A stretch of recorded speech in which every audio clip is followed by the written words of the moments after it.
Some of the most majestic landscape views in California are the great California redwood and sequoia trees. These trees can be seen up close at Sequoia National Park in the southern Sierra Nevada mountain range, east of the city of Visalia. This Central California region boasts more than 400,000 acres of natural beauty that is uniquely Californian. The park is known as the Land of the Giants because of its beautiful trees. The landscape features great mountains, foothills, deep canyons, a large cavern system, and of course, the world's largest trees. The park sits side by side with Kings Canyon National Park in the stunning San Joaquin Valley. Sequoia National Park was officially established as a national park in the 1890s. It features 14 campsites that include picnic tables, fire rings for outdoor cooking, and food storage boxes. It is a great place for a family vacation, with many of its campsites open year-round. But most of the popular attractions are its forests. The ancient trees are some of the oldest living organisms on Earth and draw millions of visitors worldwide. Redwood trees can reach heights of more than 375 feet. They are also closely related to the giant sequoia trees and are often mistaken for each other. They both are uniquely Californian as they do not grow naturally in any other region in the world. Redwood trees live up to 2,000 years and have branches that grow up to 5 feet in diameter. Its bark can grow up to 12 inches thick. The giant sequoia trees can live up to an astonishing 3,000 years and have branches up to 8 feet in diameter. Its bark can grow to an amazing thickness of 3 feet. Both trees have dark brown bark and look very similar, but the redwood thrives in coastal climate while the sequoia exists in a more mountainous area. In either case, they are a must-see California attraction. There are many law enforcement agencies in the United States, and especially in California. Some of the largest agencies in Southern California are the Los Angeles Police Department and the Los Angeles County Sheriff's Department. Both of these police forces are some of the largest in the country. They handle a full range of police duties ranging from traffic citations to murder, rape, and robbery cases. There are also a number of smaller police agencies operating side by side with the LAPD and LA County Sheriff's Department. Cities such as Monterey Park have their own police force, while smaller cities depend on the Sheriff's Department for their law enforcement needs. Because of the unique nature of the state, California created the California Highway Patrol. The CHP, as it is usually called, is a police agency that is entrusted with patrolling the vast number of freeway miles that exist in California. The state was built during a time of great mobility after the advent of the personal vehicle. Because of this, the state has more freeway miles than any other state in the United States, with the exception of Texas. However, California has the most licensed drivers and by far the most registered vehicles. This made it necessary to create a police force dedicated to its highways. CHP officers are endowed with the same powers other police officers have. However, they do not have crime investigation team for any offense other than traffic-related crimes. Whenever the CHP first responds to a crime that is not traffic-related, its officers perform the same duties as a regular officer does. It then turns investigations over to the LAPD or Sheriff's Office depending on the location of the crime. The CHP has a long and storied history. Many young Californians, both male and female, are attracted to the CHP and enroll into its academy in Sacramento, the state's capital. One of the most beautiful and recognizable California landmarks is the Golden Gate Bridge in the city of San Francisco. The bridge spans the San Francisco Bay and is part of a network of 5 main bridges that cross the bay in the San Francisco-Oakland area. The region with its bay has one of the most breathtaking views in the world, and part of which is the historic Golden Gate Bridge. It is perhaps the most iconic and recognizable landmark in the entire United States. Construction on the bridge began in 1933, while the country was deeply mired in the Great Depression. Many people think the bridge was, in large part, responsible for the country's economic recovery because of the number of workers employed. The material used to build the bridge also contributed to the manufacturing, distribution, and transportation. The bridge connects San Francisco to the San Francisco Peninsula in Marin County through both California State Route 1 and US Route 101. Before the bridge was built, the only way to get from one location to the other was to go around the bay, or to take a ferry across. Construction of the bridge was controversial at the time. Many thought the project was simply too complex, expensive, and dangerous to build. The construction plan approved concentrated on safety for the workers who would be involved in the construction, and it worked well until February 17, 1937. Remarkably, only one worker had died up to that date, but on that date, a scaffolding collapsed, killing 10 men in the tragic accident. The bridge was completed later that year and has been in use ever since. It is one of California's great landmarks, with people from all over the world drawn to see it. One of the most historic and significant landmarks in the United States is the San Francisco cable car system. It is the world's only manually operated cable car system. It is run by the San Francisco Municipal Transportation Agency. The system dates back to 1878, when the California Street Line first opened. In all, there are 3 lines currently operating in the city and boast a fleet of 12 cable cars. There used to be 23 lines in use throughout the city, connecting the diverse communities that make up San Francisco. The open-air cars are a major tourist attraction and are still used by San Francisco commuters on a daily basis. The simple reason cable cars were first used in the city was because of its landscape. San Francisco is very hilly, which makes it impossible for municipal buses to scale. The solution for this problem was the cable car. These cars are literally pulled by a cable up and down the steep hills of the city, making it easier for people to get from one end of the city to the other. There are 2 types of cars in use today: single-ended cars and double-ended cars. The single-ended cars have open-sided sections with seats that face outward to the street. The rear section of these cars is enclosed with seats facing the interior of the car. These cars seat 29 passengers. They travel in both directions by using a swivel-based turntable that turns the car at the end of the line. The double-ended cars are a bit larger and can hold up to 68 passengers. It has 34 seats and grips for an additional 34 standing passengers. The best feature of these cars is the pure fun they are to ride. People who ride the San Francisco cable cars are stepping into a part of California's history. Car chases in the Los Angeles area are a fairly regular occurrence. In 2013, there were over 700 car chases. Car chases also have become a source of entertainment. Many car chases are captured on video and broadcast live as they are happening. No one has to wait until the 6 o'clock news comes on anymore to find out what happened. People can tune into their local broadcast television station and see it happening in real time. These car chases are often captured with the help of the news channel helicopter.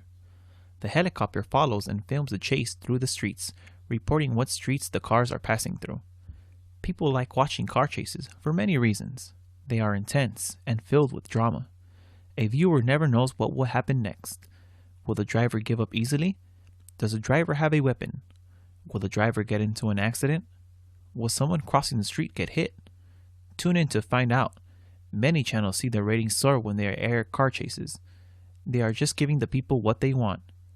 Police are not always happy with the media covering car chases live on the air. Police worry that people trying to escape enjoy the attention. Police feel that broadcasting car chases encourages people to escape. Police also worry that the attention brings innocent bystanders to the street. Someone could get hurt. The media insists they have the right to show car chases. They feel they are informing the public. Car chases happen for many reasons. Sometimes police will chase someone who stole a car. Other times the police may try to do a routine traffic stop. However, the driver with the broken taillight may have a warrant for arrest. So off he drives. In Los Angeles, places associated with death are often popular. One such popular place is the Department of Medical Examiner Coroner. When someone dies and the cause of death is undetermined or suspicious, the body is brought here for examination. It is the coroner's job to determine the time, cause, and manner of death. Sometimes the coroner will have to perform an autopsy, which is like an operation on a dead body to try to figure out how the person died. One of the reasons the LA Coroner's Office is so popular is because the number of famous people who have been examined there. Some of those people include Marilyn Monroe, Robert F. Kennedy, Michael Jackson, and Whitney Houston. The Los Angeles Coroner's Office is also so popular that there is even a gift shop where visitors can buy items like shirts, caps, and mugs with the coroner's logo on them. One t-shirt people can buy even says, "Our bodies of work speak for themselves." They even sell beach towels with body outlines. The store is open 5 days a week. They also have a website and a paper catalog for those who are not close enough to visit. The coroner's office claims the purpose of the store is to tell people how fragile life is and to create awareness and responsibility towards one's actions. Some people feel that having a store in the same place where the dead people are is disrespectful. There have been a number of television shows about the LA coroner's office. Some of these are reality TV shows featuring what workers really do there. An example is called Death Detectives. Other shows are fictional like Quincy Me. The ME stands for Medical Examiner, the person who performs the autopsies. On one of New York City's most famous avenues, Fifth Avenue, is Museum Mile. Museum Mile is a 23-block stretch that holds some of the most famous museums in the world. Museum Mile begins at 85th Street and 5th Avenue with the massive Metropolitan Museum of Art. Inside is thousands of years' worth of art and artifacts. A visitor can visit an entire Egyptian tomb, sit in a Japanese-style garden, view Renaissance paintings, and ancient Greek and Roman sculptures. There is even a gallery featuring musical instruments. In the summer, there is a rooftop garden where there are spectacular views of the city, especially of Central Park. The Guggenheim on 88th Street and 5th Avenue looks a little bit like a snail shell from the outside. When it opened in the 1950s, the swirling architecture designed by Frank Lloyd Wright was thought to be ugly by many. This museum focuses on modern art, but sometimes features special exhibits, like one they had a few years ago of the ancient Mexican ruins. The National Academy Museum of School and Fine Arts on 91st Street and 5th Avenue is the city's oldest art school, dating back to the 1825. The Jewish Museum on 93rd Street and 5th Avenue tells 4,000 years worth of Jewish history. Up 10 blocks on 103rd Street and 5th Avenue is the Museum of the City of New York, showcasing the history of the Big Apple from its colonial start. One block up on 104th Street and 5th Avenue is El Museo del Barrio. This museum started as a space to reflect the city's large Puerto Rican migrant community. Now it features exhibits focusing on art from all over Latin America. Across the avenue is the Central Park Conservatory Garden, with a fountain that has a sculpture of 3 dancing life-size women. The Empire State Building may be the most famous building in New York City. It is called the Empire State Building because New York State is called the Empire State. It is 1,454 feet tall. Many people think it is the tallest building in the world. This was true when it was built in 1931. In 1970, when the World Trade Center was built, that became the tallest building. Now, the Empire State Building is the 4th tallest building in the US and the 23rd tallest in the world. Inside the building is mostly occupied by offices and stores. People can go to the top of the building where there is an observation deck. From the top, there are beautiful views of New York City, especially at night. Most people take one of the 73 elevators to the top. It takes less than 1 minute by elevator to get to the 80th floor. That is where there is a gift shop. Some people walk 1,860 steps to the top. Every year, there is even a race, with people competing to see who can walk up to the top the fastest. The landmark is not famous because of its height. In 1945, a small plane crashed into it. More than 30 people have tried to kill themselves by jumping off the building. In 1933, it was featured in the movie King Kong, where a giant gorilla climbs to the top and falls to his death after being attacked by airplanes. The building was also in the movie Sleepless in Seattle with Tom Hanks. At night, the top of the Empire State Building is lit up in different colors. It is red and green on Christmas, red for the Lunar New Year, and blue for Hanukkah. On the 4th of July, it is red, white, and blue. Most people don't know the full name of the Statue of Liberty is the Statue of Liberty Enlightening the World. She is a symbol of freedom, especially for many immigrants. When many immigrants came to the United States in the late 1800s, Lady Liberty in New York Harbor was a sign to tell them that they had made it to America. Inside the base of the statue, there is a plaque with a famous poem written on it. The poem is The New Colossus by Emma Lazarus. Many immigrants feel that this poem speaks to them and the reasons they came to America. One line of the poem is, "Give me your tired, your poor, your huddled masses yearning to breathe free." Lady Liberty was not always green. She used to be copper-colored, but the years have caused the copper to change color. The 151-foot tall sculpture was a 100th birthday gift from France to the United States in 1886. It is located on Liberty Island right off of the southern tip of Manhattan, New York City. The only way to get there is to take a ferry. Inside the base of the statue is a museum. To get to the crown, people have to climb 377 steps up a double spiral staircase from the feet of the statue. There is no elevator. People need to be in good shape to climb to the top. People used to be able to climb up to the torch of the statue, but it was shut down because it was dangerous.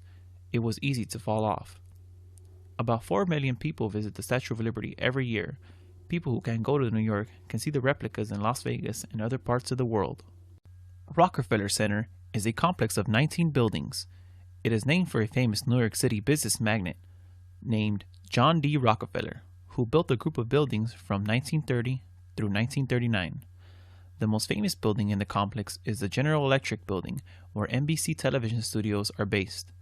It is smack in the middle of Manhattan, New York City, between 5th and 6th Avenue, and between 48th and 51st Streets.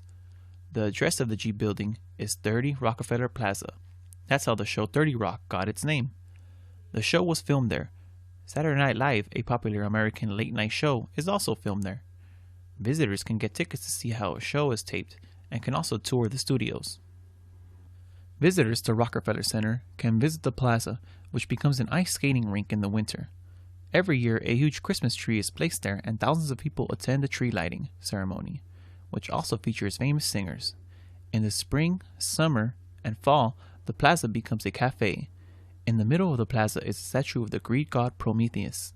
His myth states that he brought fire to the world. 200 flags from all countries of the United Nations surround the plaza. Radio City Music Hall is another famous building in Rockefeller Center. Many musicians give the concerts here, but it is best known as the home of the Rockettes, a dance company named for Rockefeller Center.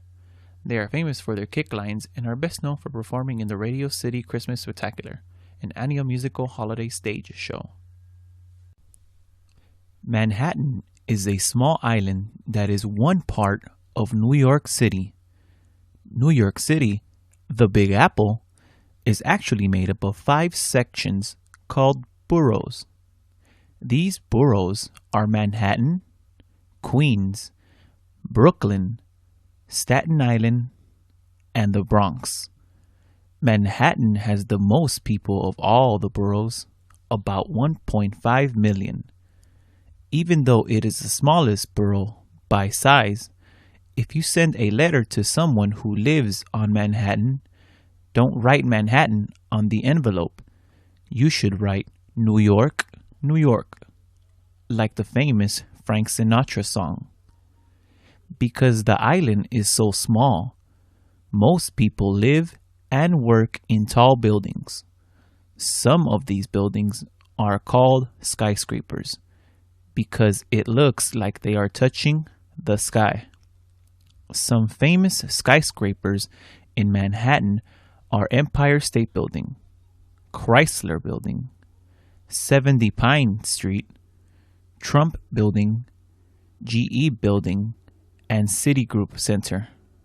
Manhattan is connected to other boroughs by a series of bridges and tunnels. The most famous bridge may be the Brooklyn Bridge because of its brick arches. The New York City subway, a massive mass transit that mostly runs underground, also connects the island to the rest of the boroughs. Manhattan, like the other boroughs, has many different neighborhoods, many of which are named for the ethnic communities that first lived there. Some of these neighborhoods include Little Italy, Little Germany, Little Brazil, Chinatown, and Koreatown. One of the most famous parts of Manhattan is Times Square.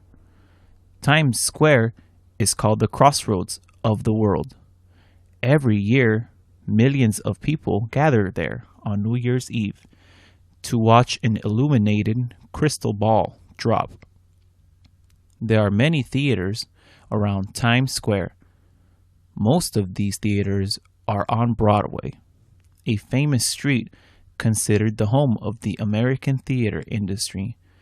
Another famous Manhattan street is Fifth Avenue. A part of the avenue features expensive designer stores like Tiffany's. Fifth Avenue is also famous for its Museum Mile. For many years, gambling in the United States was legal only in the state of Nevada. Nevada is a western state that is east of California, south of Oregon and Idaho, west of Utah, and north of Arizona. It is a desert state where little rain falls during the year. It is a little more than 275 miles from the city of Los Angeles, which is where most of its visitors come from. Driving from Los Angeles is about 4 hours. Las Vegas, which means the meadows in Spanish, was established by the Mexicans in the mid-1800s. Much of what is now the southwestern part of the United States was then part of the Mexican Empire. The city was a railroad town, established in 1905, and the first legal casinos appeared in 1931. Las Vegas is now a gambling town, where people from all over the United States come to vacation. Its population is under 2 million, making it the 30th largest city in the country. Its original population in 1905 was only 5,000. Much of the city's growth is due to the gambling industry. Many states have since legalized gambling, including New Jersey and California, but Las Vegas remains the number one tourist city for gamblers in the U.S. Today, some of its largest and most beautiful hotels include Bellagio, Flamingo, Caesar's Palace, Treasure Island, Mandalay Bay, and Wynn. These hotels are on Las Vegas Boulevard, which is commonly called the Strip. With its nearly year-round sunshine, beautiful casinos, and variety of gaming options, Las Vegas remains the best location for gambling in the U.S. Mr. Rogers' Neighborhood was one of the most successful and well-liked children's show in the history of public television. Public TV differs from the more common commercial television in that it is not funded by advertising revenue.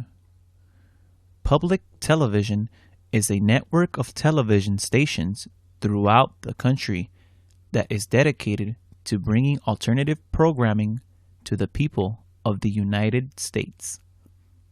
Mr. Rogers' Neighborhood ran from February 1968 through August 2001 and was hosted by the show's namesake, Fred Rogers. It was a half-hour children's show that featured the popular Rogers as host. It is often referred to as the Mr. Rogers Show. Rogers began his show in 1953 on a PBS station in the northeast part of the country as the Children's Corner. He performed as a puppeteer, and it was aired on live television. There, Rogers developed many of the characters that would become famous as the show progressed. In 1967, his show went on national TV stage and remained there until 2001. Rogers' style and calm demeanor made him an instant celebrity who was well liked by both children and adults. In his early life, Rogers studied to become a Presbyterian minister, but didn't like how children's programming was being presented. He began writing children's songs and soon began his own local show on public television. During the next 3 decades, Rogers became a true American icon through his show. His great compassion, morality, and patience were possibly his most liked characteristics. Rogers was not only a great TV personality, he was also a human rights advocate. He received the Presidential Medal of Freedom as well as the Peabody Award for meritorious public service.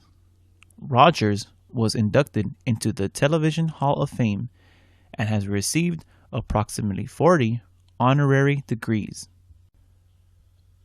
The Cinco de Mayo, or 5th of May, is a holiday celebrating Mexican Independence Day. In the United States, before 1776, much of the southern and western states, such as Texas, New Mexico, Colorado, Nevada, Arizona, and California, were part of Mexico. Following the war between the U.S. and Mexico in the 1800s, these states became part of the United States, but there still remained a very large Mexican population. The Latino population is the largest single ethnic group in the country.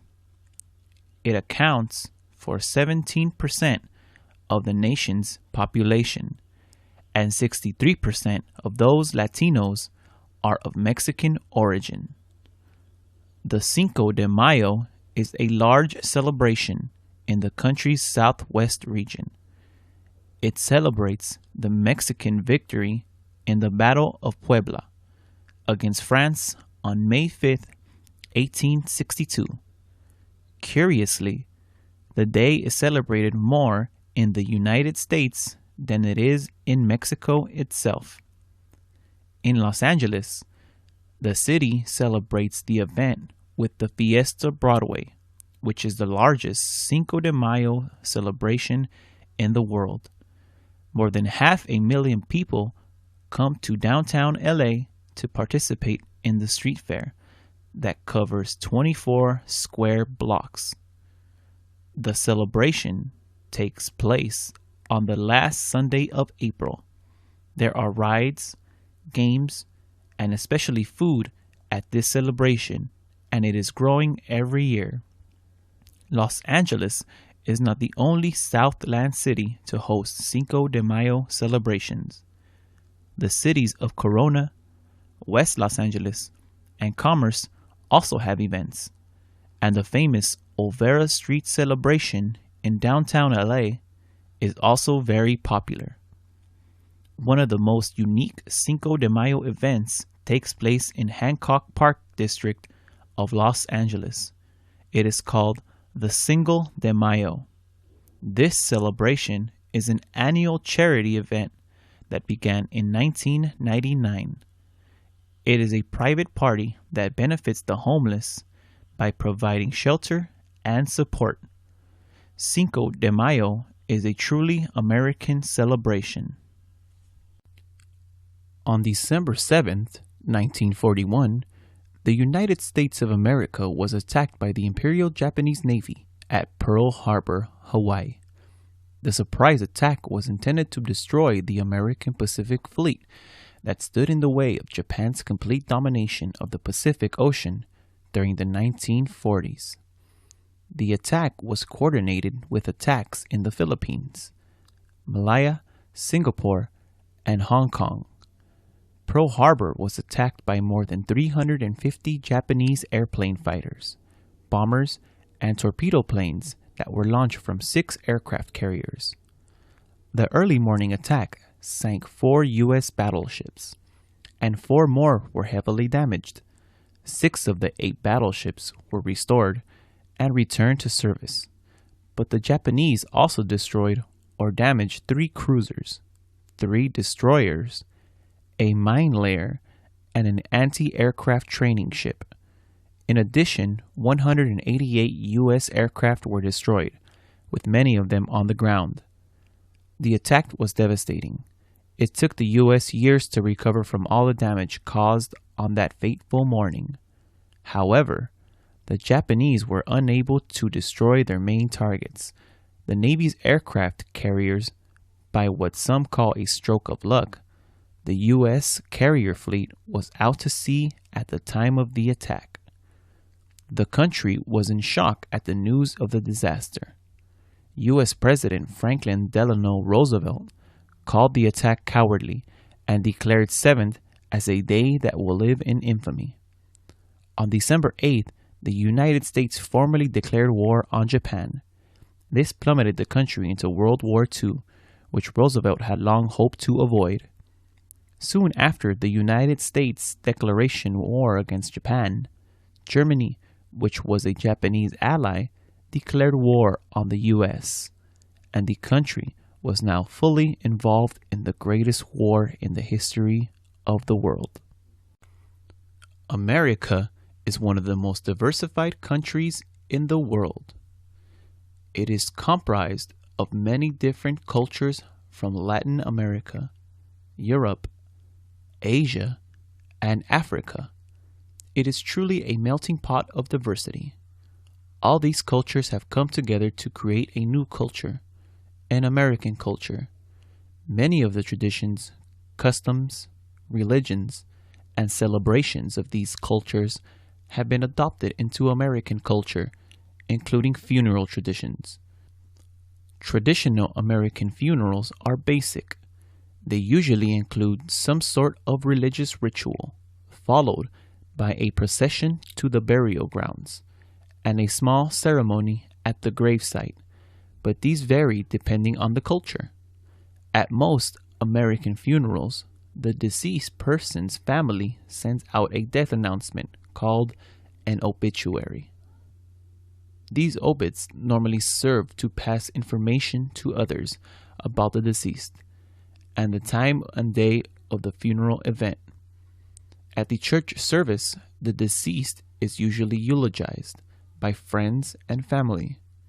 This is where a person goes up to the front of the crowd to say a few things about the deceased and how he or she affected their life. The procession usually takes the form of a caravan of private cars and trucks that follow the hearse, which contains the deceased coffin and remains. At the gravesite, another small ritual takes place where the deceased is given a blessing from a member of the clergy. Friends and family are then allowed to say goodbye to the deceased. There is an American tradition of picking up a handful of soil and tossing it on the coffin as a way of saying farewell to the deceased. The family then gathers at a home or restaurant with some of the attendees to have a meal and to exchange stories before going on their way. Most cultures in the U.S. have adopted this traditional American funeral ritual, but many include features that are unique to their individual culture. One of the most significant dates in the history of the United States is November 22nd, 1963. That is the day President John Fitzgerald Kennedy was assassinated in Dallas, Texas, while riding in an open-air car. The president was visiting Texas for the first time since his inauguration in January 1961. Kennedy was one of the most popular presidents in the history of the United States and still remains so today. His death shocked the nation for several reasons, but mostly because it was televised on live broadcasts. Kennedy was the first president to appear on television at a time when most Americans owned a TV. He was not the first president to be televised, but previous presidents who appeared on TV did not reach the general public because before 1960, not many Americans owned a set.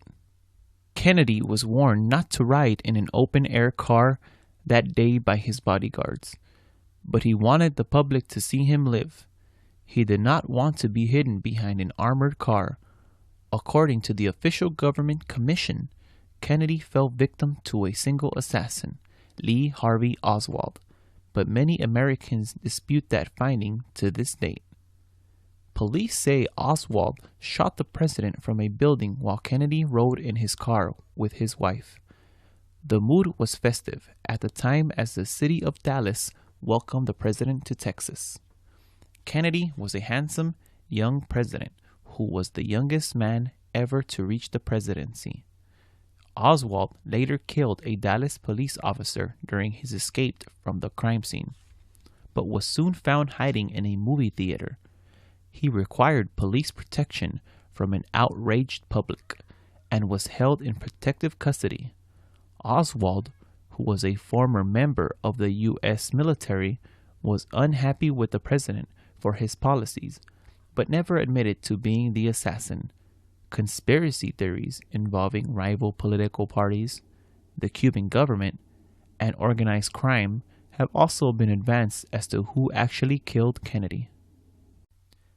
Generally, people's class is defined by how much money they make. In the U.S., generally, there are three classes: poor, middle class, and rich. Some people also think there is another class in between poor and middle class called working class.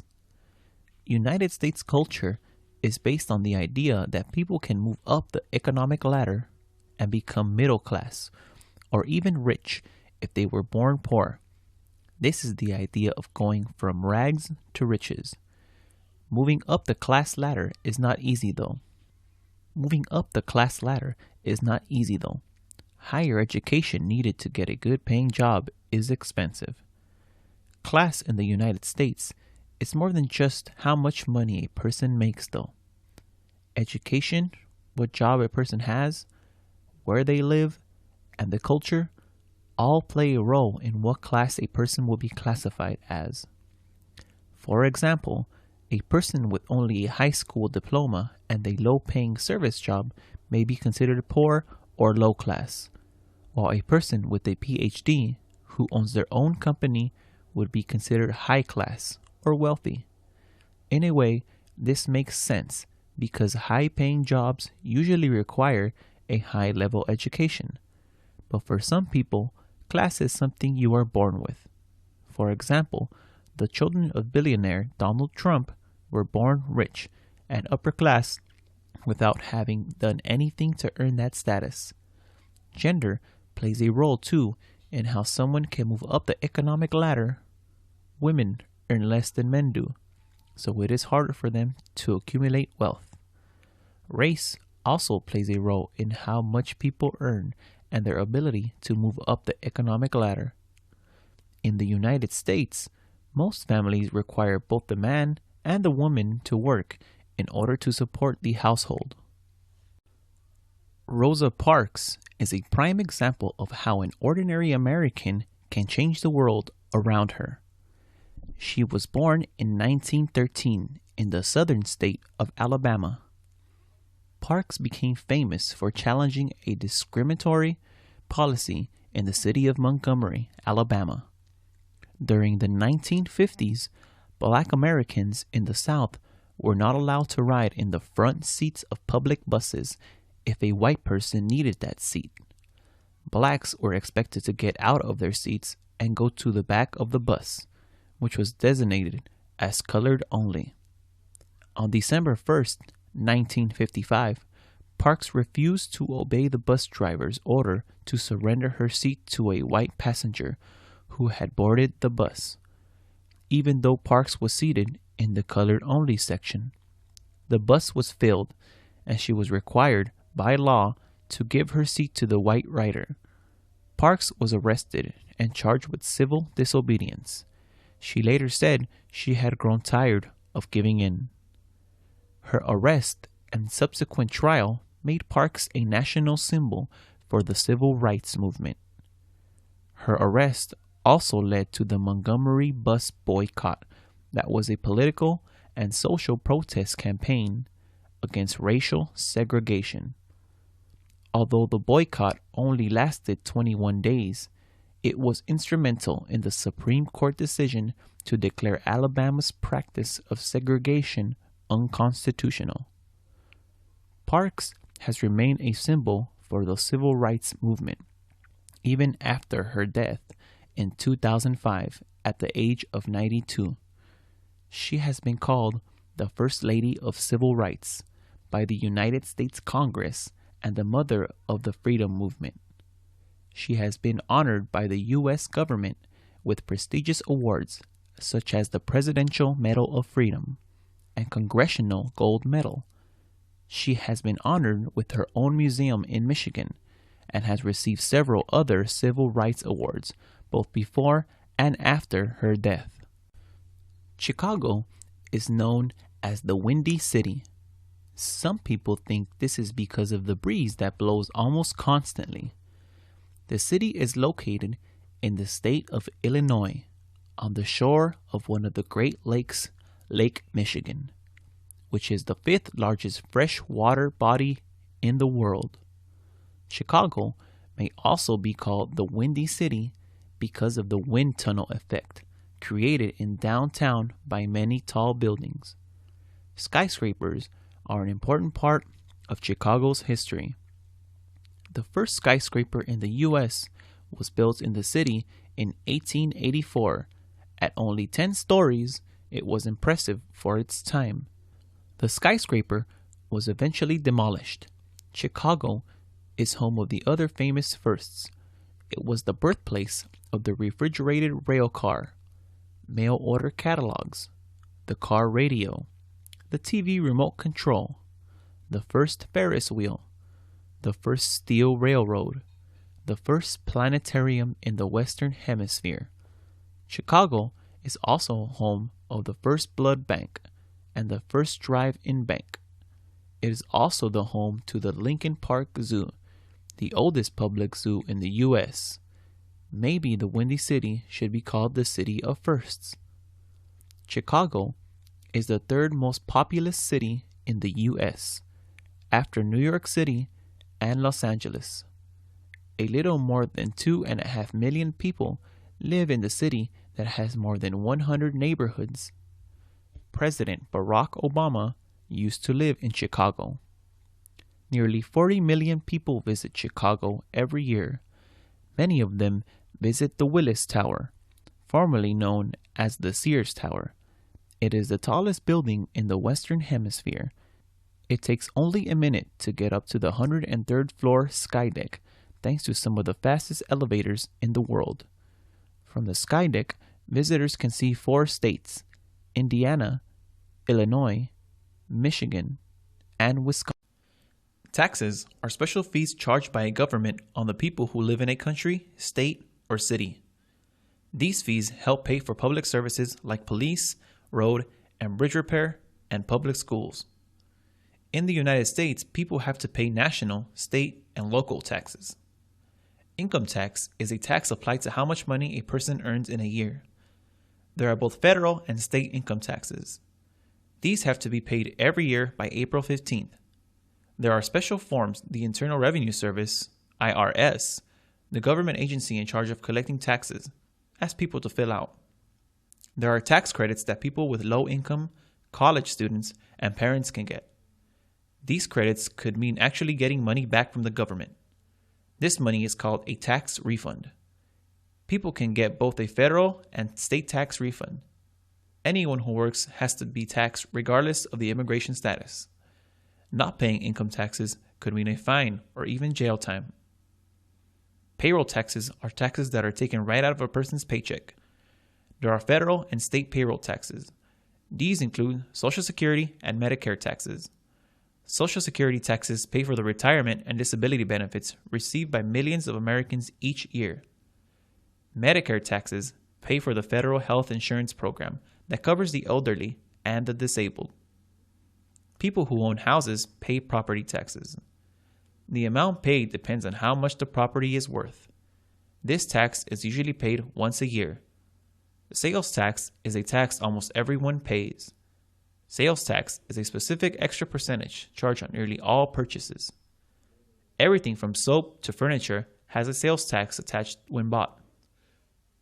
The amount of the sales tax is different across states and cities. Health insurance is one way to pay for health care. Healthcare includes visits to the doctor, prescription medication, and emergency services. People can pay for medicine and doctor visits directly in cash, or they can use health insurance. Health insurance usually means you pay less for these services. There are different types of health insurance. At some jobs, companies offer health insurance plans as part of a benefits package. Individuals can also buy health insurance. The elderly and disabled can get government-run health insurance through programs like Medicaid and Medicare. There are many different health insurance companies or plans. Each health plan has a set of doctors they work with. Once a person picks a plan, they pay a premium, which is a fixed amount of money every month. Once in a plan, a person picks a doctor they want to see from that plan. That doctor is the person's primary care provider. Obamacare, or the Affordable Care Act, is a recently passed law that makes it easier for people to get health insurance. The law requires all Americans have health insurance by 2014. Those that do not get health insurance by the end of the year will have to pay a fine in the form of extra tax when they file for their income taxes. Through Obamacare, people can still get insurance through their jobs, privately or through Medicaid and Medicare. They can also buy health insurance through state marketplaces, where people can get help choosing a plan based on their income and healthcare needs. These marketplaces also create an easy way to compare what different plans offer. If people cannot afford to pay health insurance, they may qualify for government programs that offer free health insurance like Medicaid, Medicare, or for children. A special program called the Children's Health Insurance Program, CHIP. Immigration in the United States is a complicated and controversial issue. Since the founding of the country, people have come from different countries in search of a better life and opportunities. Immigration laws, however, are always changing and are complicated. This leads to many people coming into the U.S. without proper legal status. While some people call immigrants who come and stay in the U.S. without proper papers illegals, many consider this term offensive. The more acceptable term is undocumented, since they do not have the correct legal documents. It is estimated that there are more than 11 million undocumented people in the United States. While some people will say there is no reason for immigrants to be undocumented in the U.S., there are limits on the amount of green cards or legal permanent resident cards people from certain countries can get. There are also long waiting lists, up to 14 years in some cases, for people coming from certain countries to apply for legal status in the U.S. Additionally, there are a limited number amount of visas or permits for people coming into the U.S. with manual labor skills. Millions of undocumented people have been deported or sent back to their country of origin under President Obama. In 2013, the U.S. Senate passed an immigration reform bill. The law adds extra border security along the U.S.-Mexico border and also makes it easier for immigrants to become citizens. The bill, which also has to be approved by the House of Representatives, has not yet been presented or voted on by Congress. Because of this, many are asking President Obama to take action to protect some of the undocumented, many of whom have been in the U.S. for many years and have children that are U.S. citizens. The American community college system is a place for second chances. Community college are two-year schools that thrived in California after the end of World War II. Many American military personnel were returning to civilian life after their service to their country. Some of these young people decided not to go to college after high school so that they could serve their country during that time of need. When they returned, many of them turned to the community college system in California to continue their education. The United States government introduced the GI Bill at the time, giving returning servicemen and women educational benefits to help them get back to school. Soon, community colleges and new school districts began appearing throughout the country. Community colleges helped ease returning military personnel back into college life. It was a low-cost, less stressful alternative to going back to a four-year university. Today, community colleges attract students from all parts of the world. In California, a large population of students comes from Asia and Latin America. These schools provide a second chance to international students who may have experienced difficulties attending college in their native countries. American students who may have not done well academically in high school and did not enter a university can turn to community college for a second chance too. Community colleges provide a much-needed resource for all these students. Former military personnel, international students, and high school students alike are all welcome. One of the best things about community colleges is that they accept anyone at any time. This means people who have not found what they want to do in life can try more than one area of study. If they don't like one course of study, they can always try something else. That is the beauty of community colleges. These days, many people attend community colleges with plans to transfer to a four-year college or university to get a bachelor's degree. It's kind of like a stepping stone. There are many reasons why people do this. One reason is that some community colleges have transfer agreements with private and state colleges and universities that guarantee admission. Even if a community college doesn't have the agreement of a guaranteed spot in a four-year college, it has articulation agreements with four-year schools. These agreements tell you exactly what classes a student in a community college needs to take in order to be able to transfer. These agreements make sure that students don't waste time taking classes that won't transfer. Most of these classes one needs to take before transferring are general education classes like math and English. Another reason why many students start their undergraduate degree at a community college is a financial one. A four-year college or university is much more expensive than a two-year college. This is especially true for immigrant students who don't qualify for financial aid, loans, or scholarships. Also, community colleges tend to offer more evening classes so they can accommodate people who have to work while attending school. They are also a good option for older students with families who need a more flexible schedule while taking care of children. Community colleges also tend to be commuter schools, meaning people don't have to live on a campus in dorms. Attending a community college means you can still live at home with your parents, which can save the family a huge amount of money. If a student didn't do well in high school, a community college would provide him or her with another opportunity to enter a four-year university. Community colleges offer many classes to help students develop their math and writing skills. When you attend a four-year college, you are expected to have those skills already. Community college will prepare students to successfully graduate from a four-year school. Most children in the U.S. begin school at age 5. When they go to kindergarten, this is the beginning of elementary or primary school. Most children stay in elementary schools till they are about 11 years old. Elementary schools are divided by grades. The youngest children begin in kindergarten at age 5 and then go to first grade, second grade, and so on. Most elementary schools go up to 5th or 6th grade. The focus of an elementary school is basic academic and socialization skills. Mostly children learn how to read, write, count, add, subtract, multiply, and divide. Students also learn the rules of English grammar, spelling, and vocabulary. Children also learn basic social studies, or history, science, art, and music skills, and participate in gym or physical education. In elementary schools, children also learn how to follow directions, share, and work in groups. Students usually stay in one classroom all day with one teacher who stays with them throughout the year. Students may leave the classroom to visit the school library, the school gym, and attend special science, art, and music classes. Students also usually leave the classroom for lunch and recess. For lunch, students sit at tables, separated by grade in a large cafeteria. Recess is usually half an hour, when children go into a yard to play. The typical school day starts at about 8 in the morning and ends at about 3 p.m. Students go to school from Monday to Friday and have the weekends off. Elementary school teachers are licensed by the state where they work. They have to graduate from college or even graduate school, taking special classes in early childhood and elementary education. Before teachers can be in a classroom with students, they have to pass a background check and take an exam. Once a child finishes 5th or 6th grade in elementary school, they graduate and go on to middle school or junior high school. This school is a separate building or a set of buildings. Most students in middle school are between the ages of 10 and 14. The grade system continues in middle school. Middle school usually starts with 6th or 7th grade and ends with 8th grade.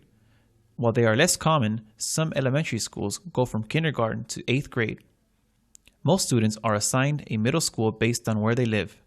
However, there are charter, private, and specialized public middle schools that have an application process. The purpose of middle school is to provide a transition period between elementary school and high school. Middle school prepares students for high school life. In middle school, students don't stay in one classroom all day with one teacher. Students can change classrooms for different subjects and have different teachers for each subject. In middle school, some students may even be able to choose some of their own classes, called electives. There is a set core of classes that all students have to take. These include English, math, science, and social studies, or history classes. Gym or physical education classes are also required. A common feature of middle school is a homeroom, which is a classroom students visit at a scheduled time once a day or once a week. A homeroom teacher takes attendance and makes announcements of things students need to know. The homeroom also helps students feel like there is one common place and one common teacher they see regularly.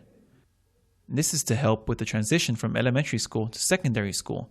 Once a student finishes middle school, they have a graduation ceremony and go to a high school assigned to them or a high school they picked. After middle or junior high school, U.S. students go to high school. Going to school is free in the United States, including high schools. Students do not need to pay tuitions or even textbooks, and lunches are free. Of course, we are talking about public schools. If parents choose to send their kids to private schools, they need to pay very expensive tuitions. High school is the last 4 years of school that students in the U.S. are required to attend by law. High school students are divided by grades. It begins at 9th grade and finishes with 12th grade. Some high schools, even public high schools, have admission exams or an application process. Public schools admit students based on where they live. In order to successfully complete high school, students have to complete a series of core classes including math, English, science, history, a foreign language, and gym or physical education. Students usually can also choose to take electives or specialized courses in a subject that interests them. Some high schools in the U.S. have exit exams that students are required to pass in addition to completing their course in order to graduate and earn a high school diploma. A law called the No Child Left Behind Act requires high schools that get federal money to make students take a standardized exam every year. A high school diploma is required for students who want to continue on to college and is considered a minimum requirement for any jobs. High school classes are designed to prepare students for college. Some high schools offer specialized skills so that the students can find their work after graduation without going to college. Those are called vocational high schools. In high school, some students have the opportunity to take advanced placement classes. These are college-level classes. If the students pass an exam after taking AP classes, they can get college credit. In high school, students move from class to class throughout the school day. Not every parent looks forward to the day when their child goes off to school. In fact, some parents are not sending their students to school at all. Instead, they are choosing to teach their children at home. This is called homeschooling. Parents, caregivers, or private tutors educate children individually at home, or instead send them off to be formally educated in public or private schools. In the U.S., only about 3% of the children are homeschooled. There are many reasons why some parents choose to homeschool. One reason is that some parents do not feel their children are safe in school because of bullying and growing trend of police in school. Other parents want their children's education to be based on their religion or moral beliefs. Yet other parents feel like the education in school is not good enough. Homeschooling is also seen as a choice for families that live in rural areas and families that travel like actors. There are many different ways to homeschool, and homeschooling allows parents to customize lessons based on their children's needs. Families can purchase textbooks to use or create their own materials. Some parents who follow a philosophy called unschooling, which allows a child to determine when and how they want to learn based on their natural curiosity. Some worry that homeschooling means students won't have opportunities to socialize. To answer this concern, some families have created cooperatives, where a group of homeschooled students will learn and play together and participate in activities that would normally happen in school, like field trips and prom. Being homeschooled doesn't mean a student cannot go to college.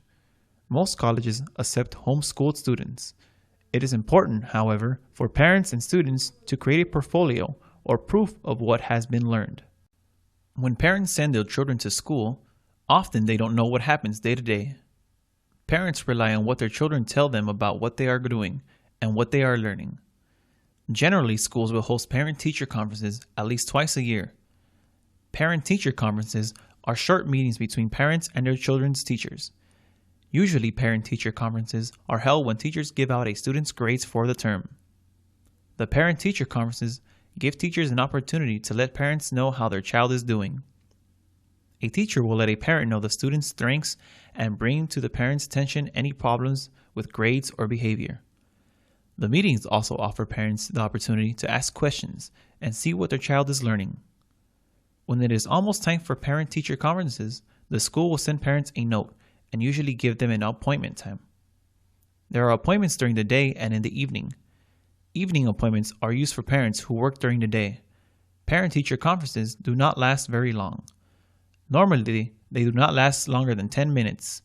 This is why it is important for parents to make sure they arrive at their appointments on time and come prepared with questions. If a parent needs more than 10 minutes, he or she should try to schedule another meeting with the teacher. Keeping a teacher for more than 10 minutes when there are parents waiting is disrespectful. Most children do not go along with their parents to the meetings. This allows both the parent and the teacher to talk honestly about the child's progress without making the child feel bad. Usually, a teacher will offer advice to the parent on how to support their child's education. Public school is available for kids from kindergarten through 12th grade free of charge. However, many families choose to pay for their children's primary and secondary education by sending them to private schools. There are many different types of private schools and many different reasons why parents send their kids there. Some private schools are military type, and yet others are boarding schools where students live on campus. Some private schools are affiliated with a certain religion. These schools teach a specific beliefs and traditions as well as regular academic subjects.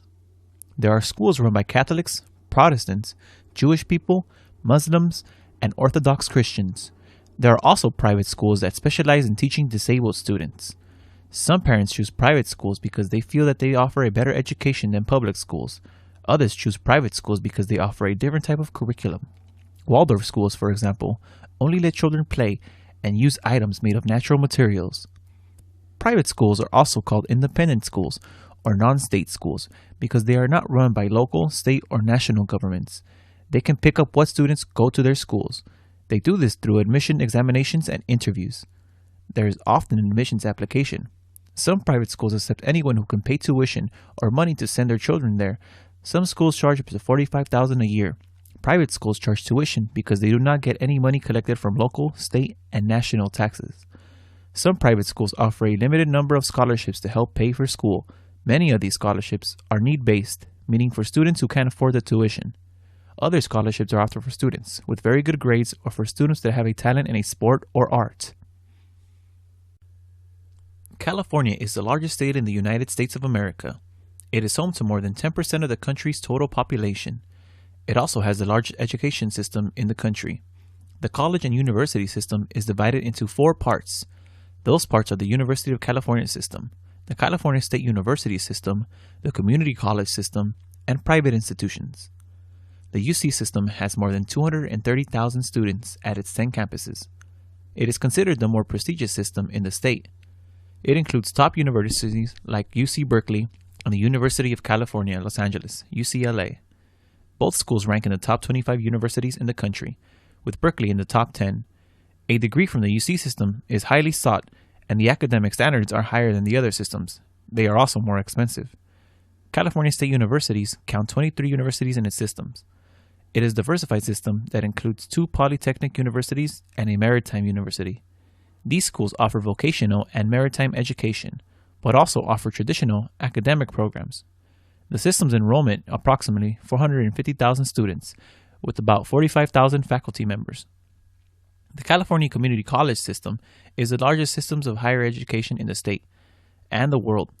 It boasts 112 campuses and serves approximately 2.4 million students. It offers transfer degrees, vocational training, and associate's degree programs. California is also home to a large number of privately owned and operated schools. These schools have no ties to the state school system, but some do accept transfer students from community colleges. The most notable and prestigious schools in the state are Stanford University in Palo Alto and the University of Southern California in Los Angeles. Driving in the U.S. can be confusing, not just because of all the rules and laws that drivers must follow, but also because of driving customs. Many people in the U.S. are really dependent on their cars to get to work and school. In fact, Most American workers spend an hour driving to work each day. In order to drive in the U.S., you have to go through your local Department of Motor Vehicles first and take a written test to get your learner's permit. If you pass this test, you can practice driving so you can pass a road test and get your license. The Department of Motor Vehicles, or DMV, has free booklets you can go and get to study for your learner's permit. You can also access the information online and even take a practice written exam.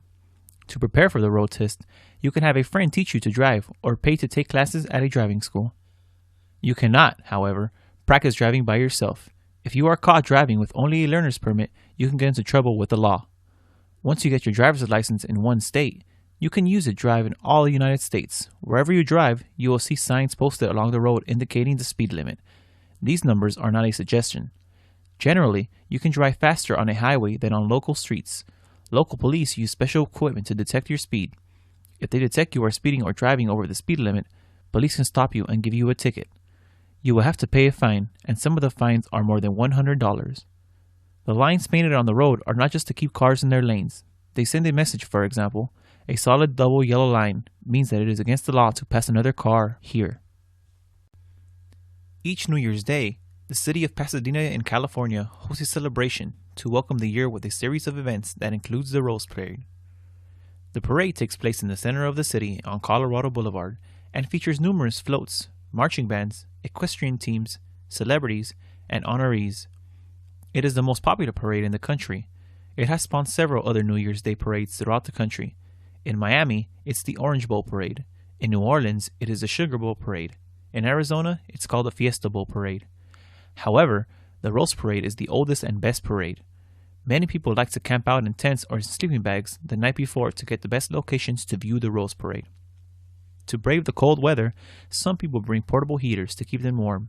It can get into the low 40s at night in Pasadena during the winter, so many people dress warm for the occasion. Food is another big feature at the pre-parade celebration on New Year's Eve. People bring their portable grills to cook their favorite outdoor meals right on the sidewalk. The rich aroma of grilling food fills the night air, and most people are willing to share their food with other overnight campers. It is fun to sample different dishes from other grillers. As night turns into morning, there is still electricity in the air. People are excited about the start of the parade, which begins at 8 a.m. sharp. The floats are beautifully decorated in flowers, while the dancers and other performers dress in colorful costumes, some of which are made just for the parade. The marching band comes from nearby cities, high schools, and colleges. It is considered a great honor to participate in the Rose Parade. The self-portrait is nothing new. Painters and photographers have always used themselves as subjects. Today, however, almost everyone walks around with a camera in his or her pocket. This is because most cell phones have cameras on them. The fact that most people have cell phone cameras with them all the time has led to the rise of the selfie. A selfie is a self-portrait usually taken with a cell phone. Since the pictures are usually taken on a cell phone, many people tend to share these photographs with friends and even strangers on different social networking websites. Some of the popular social networking platforms people use to share selfies include Instagram, Snapchat, and Facebook. People usually take selfies when they are engaged in normal day-to-day activities.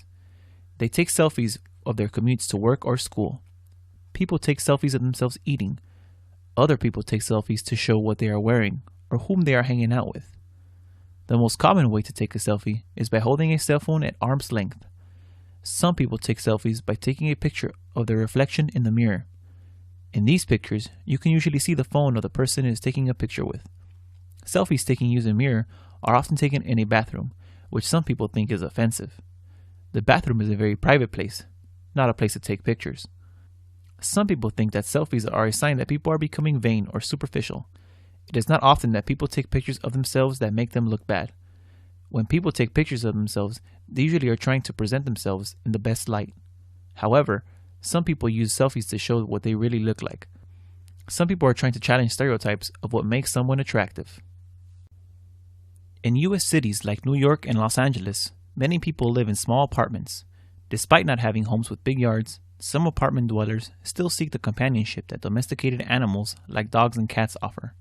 Some people feel that having a pet, even in a small space, is good for teaching children responsibility. However, many landlords forbid tenants from having pets, specifically cats and dogs, because of the damage the animals can do to carpets. Some landlords even forbid birds because of the noise they make. Many landlords charge an extra fee, known as a pet deposit, to tenants who want to keep the pets. This is to pay for repairs or cleaning caused by the pet.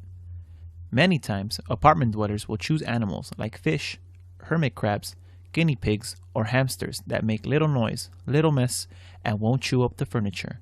Other people keep lizards as pets since they don't require much space and can be kept in small cages or tanks. Another benefit of these smaller pets is that they don't need to be walked. However, some people who live in apartments have pets that are not so ordinary. Some of these less than ordinary pets include mammals like hedgehogs, amphibians like frogs, and spiders like tarantulas. Not all exotic pets are legal though. In order to maintain public safety, some cities and states have laws banning specific animals as pets. New York City, for example, bans people from keeping ferrets, snapping turtles, pythons, and scorpions as pets. It seems unlikely that a family would have a polar bear named Fluffy or a whale named Bubbles as a pet. New York City has specific laws banning these wild animals from residences. These laws exist for a good reason. In 2003, a man in a Manhattan apartment was discovered to have a 350-pound Bengal tiger as a pet. A wake is when people go to a deceased person's home or a funeral parlor to pay their last respects. A funeral parlor is a place where the preparation of the corpse for burial takes place. Part of the preparation can be dressing the deceased, doing their makeup, and placing them in a coffin for people to see. Some people do have a closed casket wake, where you can't see the dead person. Some people are not even choosing coffins for their dearly departed loved ones. In the United States, more and more families are choosing not to have traditional wakes. There is a recent trend of people having non-traditional wakes, with a deceased person posed doing something they loved doing when they were alive. For example, a family in New Orleans had their dead loved one posed at a table with a cigarette between her fingers and a can of beer. One funeral home in Puerto Rico has become famous for its non-traditional wakes. It all started in 2008 when a family asked for their dead loved one to be propped up against the wall of their home for the wake. When a paramedic died, his family had his dead body in the driver's seat of an ambulance. Another family had a man propped up in a fake boxing ring for his wake. One dead man was posed on top of his motorcycle. Recently, a grandmother was posed sitting in her rocking chair. These non-traditional wakes have their critics though. Some people think they are disrespectful. They think of a death as a solemn and sad occasion, not a time to pose the dead as if they were toys. Fans feel it helps them remember the dead as they were when they were alive. It is very common to see homeless people on the streets of Los Angeles. This is a problem that has persisted in the city since the beginning of the 20th century. Back in that time, California was known for offering many job opportunities in farming, and many young men were hopping on trains from all over the country to arrive in Los Angeles. Unfortunately, many of those men often ended up finding themselves without a job, a place to stay, or even food to eat. To help these people, many churches began to establish shelters in the area of Los Angeles that would eventually become downtown. Even as the farm landscape changed to a big city environment, these shelters remained a refuge for many individuals that found themselves homeless in the area. Nowadays, the homeless population of Los Angeles is made up of much more than just young men looking for work. Many economic and social changes have resulted in both men and women of all ages turning to the streets of Los Angeles. Some of them are there as a result of substance abuse that has left them moneyless and jobless. Others are veterans from various wars that cannot find the resources to get their normal lives. Additionally, many of these people suffer from mental disabilities that limit them from finding a job or being accepted in the rest of society. Since there are a lot of different causes that lead to homelessness, it is easy to see why finding solutions to helping all of the homeless people is so difficult. Although there are many programs that focus on providing the homeless food daily, it is much harder to find programs that try to assist the homeless in finding jobs and stable housing. In order to finally find a solution that will effectively help decrease the number of homeless people in the city, a lot more individualized attention must be placed on individuals based on their physical and mental health and circumstance. Some of the everyday heroes in the United States are the country's paramedics. These young men and women are usually the first people who respond to medical emergencies suffered by citizens. Paramedics must complete a very extensive physical training program that is designed to weed out those who cannot make the cut.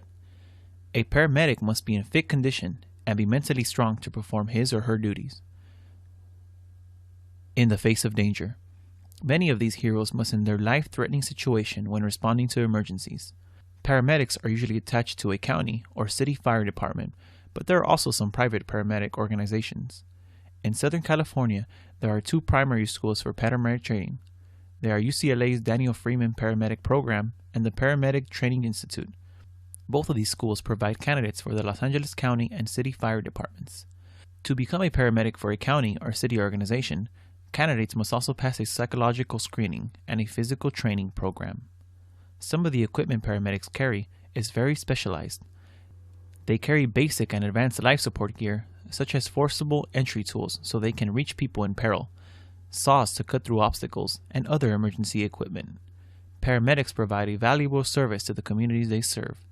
They must be certified in the cardiopulmonary resuscitation techniques, or CPR, and be trained to handle all situations.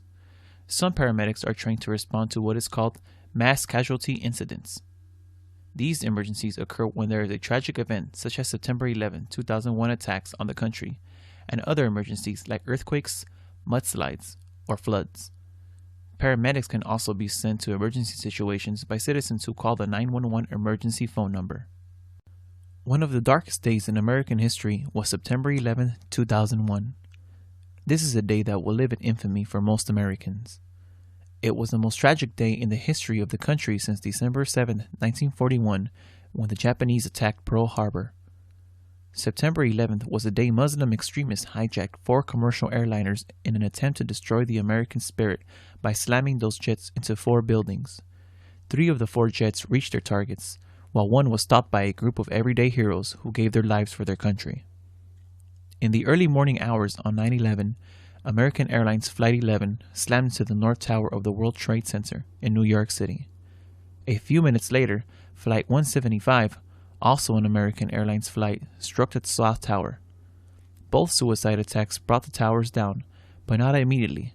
It took time for the extreme heat from the burning jet fuel to weaken the towers to their eventual collapse. At about the same time, American Airlines Flight 77 crashed into the Pentagon, which is a government building in the country's capital, Washington, D.C. The 4th flight, United Airlines Flight 93, was also headed for the capital city. Most people think its target was either the Capitol building or the White House, the president's home. A group of brave passengers, upon hearing the news of what has happened in the country, decided to take down the giant airplane, even though they knew they would not survive. They stormed the cockpit and took the controls from the hijackers. The plane flew out of control, crashing into a field in the state of Pennsylvania, where all passengers were killed. In all, more than 3,000 Americans lost their lives on that day, but the American spirit was not suppressed. Those responsible for the attacks were quickly dealt with, and the country soon began its journey to recovery. September 11, 2001, a day America will never forget. America is known as the land of opportunity, where one could achieve anything they put their mind to, no matter who they are. Thousands of people immigrate to the United States every year from different parts of the world to have access to these kinds of opportunities. This is what is known as the American dream. One of the many reasons America is such a great country is the diversity you see all around. America is one big melting pot of citizens from different backgrounds. America is home to many of the world's top colleges and universities. The California Institute of Technology is a top world-ranked college that focuses highly on science and engineering. It is located in the city of Pasadena. Harvard University is another top world-ranked college that you might be familiar with. The buildings at Harvard date all the way back to the year 1636, making Harvard the oldest university in the United States. It is located in the state of Massachusetts. University of California, Los Angeles is another institute worthy of recognition. Located next to Hollywood, UCLA has distinguished itself as a prestigious and selective university due to the number of people who apply for admission throughout the United States. The universities mentioned are but a few of the many other excellent schools that make the United States so outstanding. America is also known for being at the forefront of freedom and equality. Although our history may be contradictory to these ideals, we have progressed and now live in a land of equal opportunity. Whether you wish to become a doctor, a lawyer, or a librarian, America is the best place to be at to achieve these dreams. The 4th of July is the United States' celebration of its independence from England. It is the day the Declaration of Independence was adopted by the new country's forefathers, and is a national holiday. It has been celebrated every year since 1776. Americans hold this day as one of the most revered holidays in the country. Independence Day celebrations include fireworks shows that are held by various organizations throughout the country. The shows are held at stadiums, recreational parks, and private homes. Additionally, many businesses have giveaways and special discounts for all residents on this day. The fireworks shows are best at stadiums, where they attract a large number of people. This is a recent change in the way Americans celebrate the day. In the past, most people brought their own fireworks from vendors who sell their goods in supermarket parking lots. The reason many cities no longer allow the sales or use of fireworks is because of the fire hazards they pose. This is why large professional celebrations at stadiums and parks have become popular in recent years.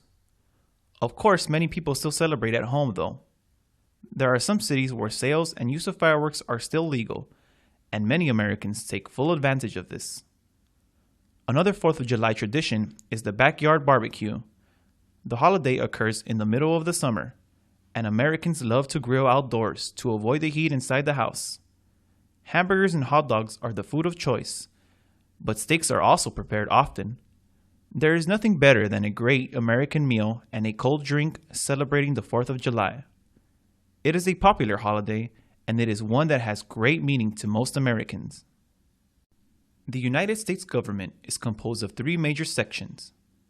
It is based on the Constitution of the United States of America that was put into effect in May 1789.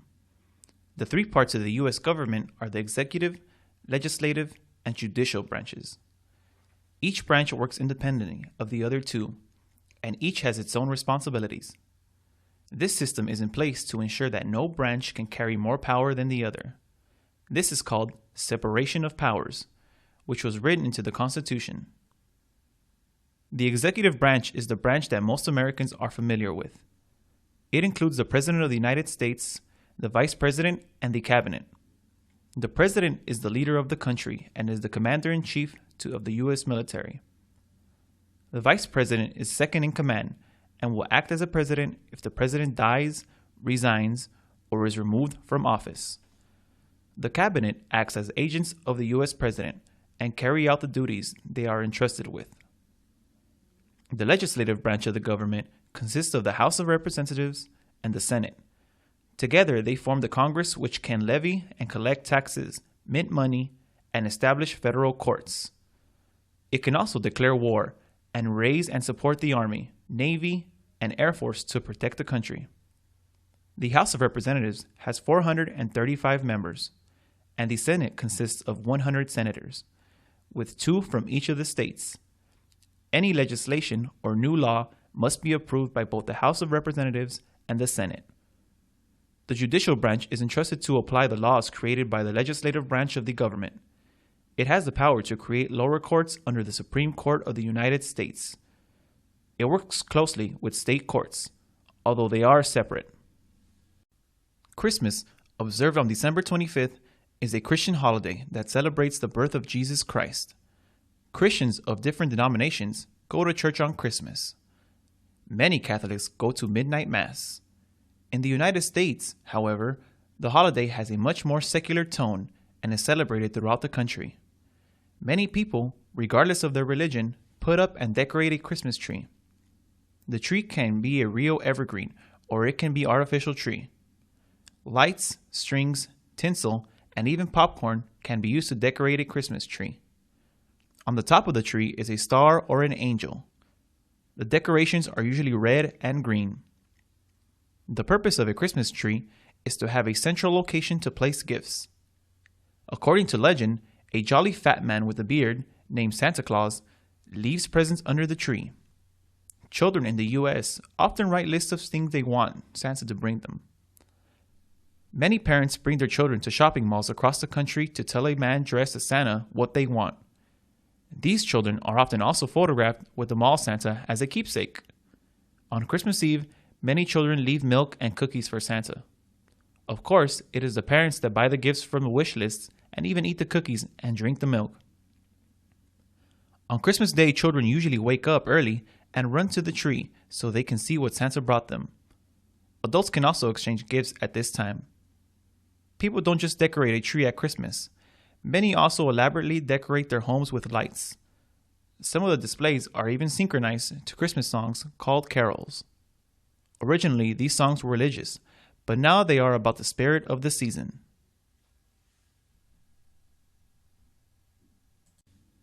New Year's Day officially begins as soon as people yell, "Happy New Year!" at midnight. Most people continue partying well after midnight into the wee hours of the first day of the new year. In fact, many New Year's parties include breakfast or brunch. Sometimes, at the stroke of midnight, there will be fireworks and couples often kiss. One of the most famous New Year's celebrations takes place in New York City's Times Square, where a huge cut crystal ball drops at midnight in front of millions of people standing in the cold. Many more millions watch on television. Some groups, called polar bear clubs, jump into the cold ocean water on New Year's Day as a literal way to start the new year fresh. New Year's Day, January 1st, is a national holiday in the United States. This means that schools, banks, government offices, and post offices are closed. Given how much people tend to drink alcohol on New Year's Eve, many people wake up on New Year's Day with a hangover. The national holiday is a good day to recover. Since many people go out partying with their friends on New Year's Eve, many people use New Year's Day to visit family members. New Year's Day is also when many people start on their New Year's resolutions. A resolution is a promise to change a lifestyle habit. The most common resolution is to lose weight. Many people also join gyms as part of their resolutions. On New Year's Day, there are also parades, such as the Tournament of Roses parade in Pasadena, California, where all the floats are made of different colored roses and they compete for awards. Many people also watch college and professional football games, including the Rose Bowl, which is also held in Pasadena, California. The third Monday in January is an American federal holiday, Martin Luther King Jr. Day. It falls near the birthday of the civil rights leader who was assassinated in 1968. King, a minister, became known for non-violently protesting the treatment of African Americans in the United States and the laws that discriminated against blacks. Specifically, King protested segregation that separated blacks and whites in public restrooms, public pools, public schools, on buses, and at restaurants. King led many marches in the United States, especially in the South, where segregation was especially practiced and enforced, and in Washington, D.C. His march on Washington, D.C. was perhaps the most famous one, where he gave the "I Have a Dream" speech. On Martin Luther King Jr. Day, federal, state, and local offices are closed, including public schools and post offices. On the holiday, many people participate in marches and vigils remembering Dr. King. Others use the day as a day of service and volunteer in their community by cleaning up garbage in a local park or serving food to the homeless. However, the holiday was controversial. Some states didn't want to honor Dr. King and tried to rename the holiday or combine the day with another holiday. Only two other people have a U.S. national holiday, Christopher Columbus and George Washington. Martin Luther King Jr. Day became a holiday in 1983 after pressure from civil rights activists and marches, similar to the ones King used to lead. Efforts to create a King holiday began the same year King was killed. The first state to recognize King Day as a holiday was Illinois. The last state to recognize the holiday was Arizona. Valentine's Day, February 14th, is a holiday that celebrates love and friendship in the United States. Most people think of it as a romantic day to show the one you love how much you care by purchasing cards and gifts. Valentine's Day is also an extremely commercial holiday. People spend money on flowers, balloons, chocolate, stuffed animals, and jewelry. People also go out for expensive dinners. Valentine's Day is even celebrated by school children who give thank you cards to their teachers. Some high schools have Valentine's Day dances. Classmates give each other little cards. These cards can be purchased at any store with famous cartoon characters. It is considered much more thoughtful to have kids make handmade cards to give to their friends and teachers. Valentine's Day is also a great day to announce your love to someone like a secret crush. Some people even get married on Valentine's Day. However, you don't have to be in love to share in the festivities. You can say Happy Valentine's Day to friends and coworkers. Valentine's Day is not an official holiday, though in the US, meaning government offices and schools are open as usual. The day used to be the celebration of a saint named Valentine, who allegedly saved a young girl's life. It wasn't until the Middle Ages that romance somehow got mixed in with the date, and lovers would send each other handwritten love notes. Back then, you couldn't just go to the store and buy a card the way you can now.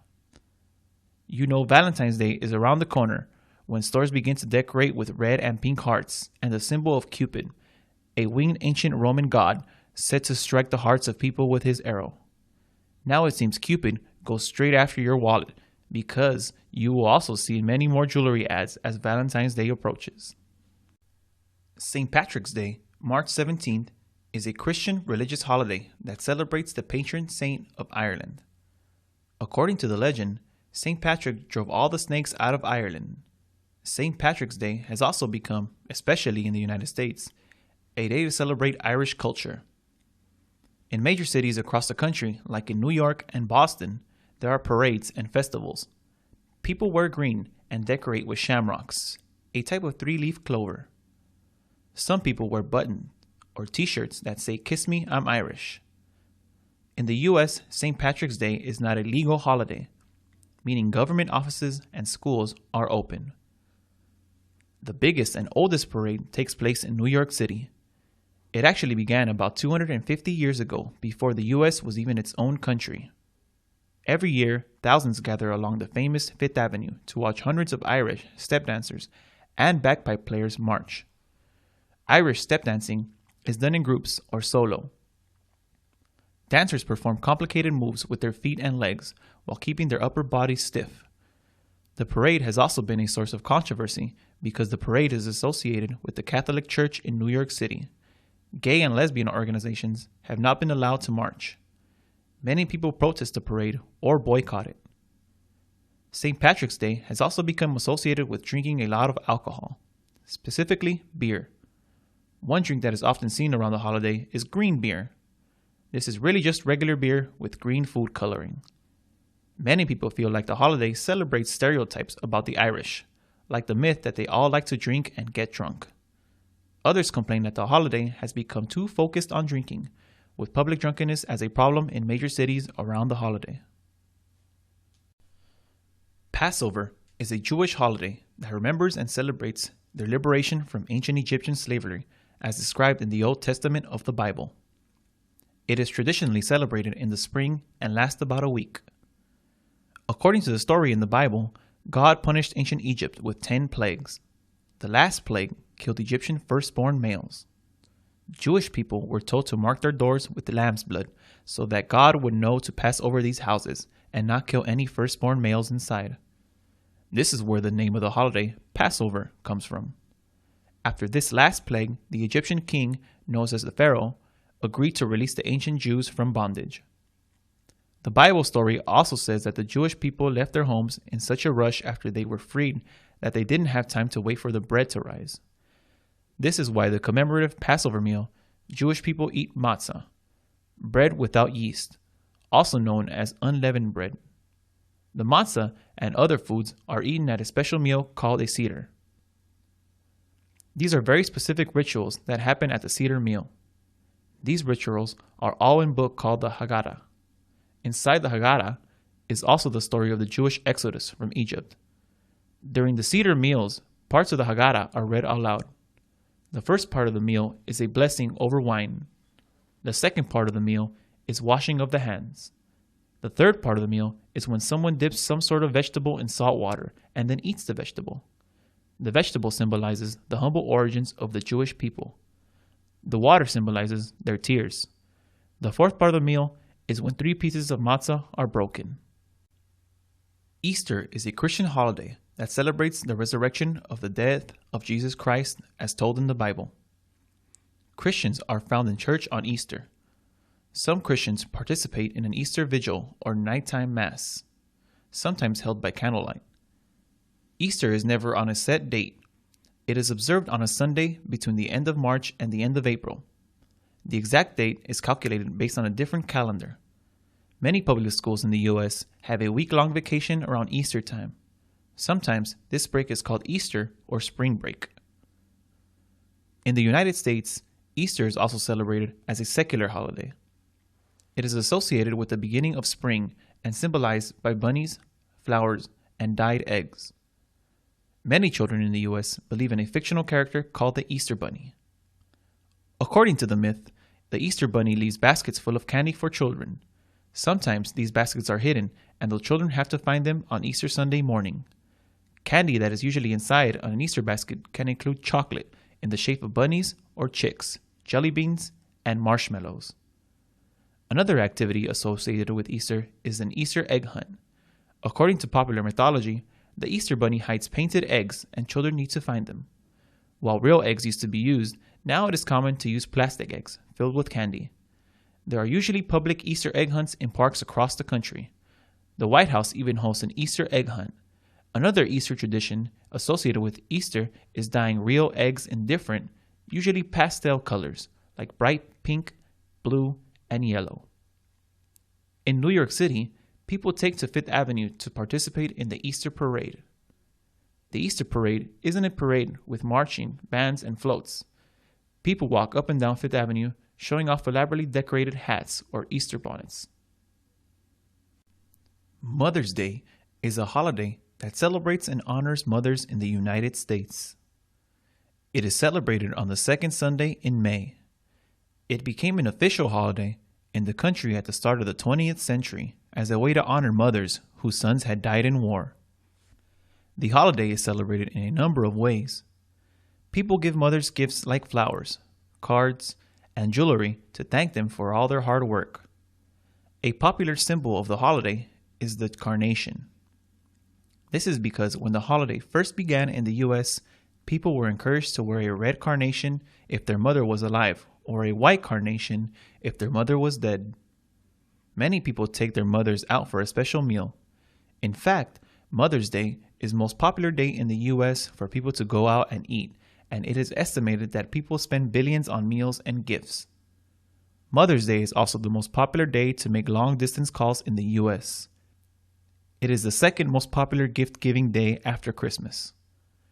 Since its establishment, Mother's Day has been criticized for becoming highly commercialized. In fact, the founder of the U.S. holiday, Anna Jarvis, began protesting the holiday and was even arrested for disturbing the peace for demonstrating. Jarvis's own mother started the campaign to establish a mother's holiday during the American Civil War. Mothers are not the only people celebrated on this day. All mother figures, including grandmothers, great-grandmothers, stepmothers, and foster mothers, are honored on the holiday. In schools, many students make special gifts, including handmade cards. While widely recognized, Mother's Day is not a federal holiday. Many other countries around the world have their own versions of Mother's Day. Father's Day is a holiday observed in the United States to honor fathers, fatherhood, and other parental figures like grandfathers, stepfathers, and uncles. It is observed on the third Sunday in June. In the early 20th century, there was a mining accident in West Virginia that killed almost 400 men. A push for a day to remember the men killed, who were mostly husbands and fathers, was the start of a push for a national holiday. This was in 1908. It wasn't until 1972, however, that Father's Day was recognized by law as a national holiday. This is due in part to the fact that people were resistant to what they saw as another overtly intended holiday meant to just make people spend money. It wasn't seen as a way to remember the dead or to honor living fathers and father figures. People weren't entirely wrong. Organizations representing men's clothing manufacturers put in a lot of money for the holiday to become popular. Like Mother's Day, it indeed is a holiday that has become highly commercialized. There are greeting cards to mark the day, and stores advertise gifts for dad. These gifts traditionally include electronics, ties, and tools. In schools, children often make cards and other gifts. Father's Day is not a federal holiday, even though it is widely celebrated. Some of the ways Father's Day is celebrated is with meals, especially barbecues, since the holiday falls at the beginning of the summer. Memorial Day is a United States holiday to remember the men and women who have died while serving in the armed forces. The armed forces include all branches of the U.S. military. Those branches are Army, Navy, Marines, Air Force, and Coast Guard. Memorial Day is a federal holiday, which means government offices, banks, post offices, and schools are closed. Memorial Day is always observed on the last Monday of May. Memorial Day has its roots in U.S. Civil War when a holiday, Decoration Day, was established to honor both Union and Confederate soldiers who died. On Decoration Day, people used to decorate the graves of deceased soldiers with flags and flowers. The name Memorial Day became more widely used after World War II in the late 1940s. However, the holiday wasn't officially called Memorial Day until 1967. Memorial Day is commemorated by ceremonies in cemeteries across the country. The most well-known one is held in Arlington National Cemetery near Washington, D.C.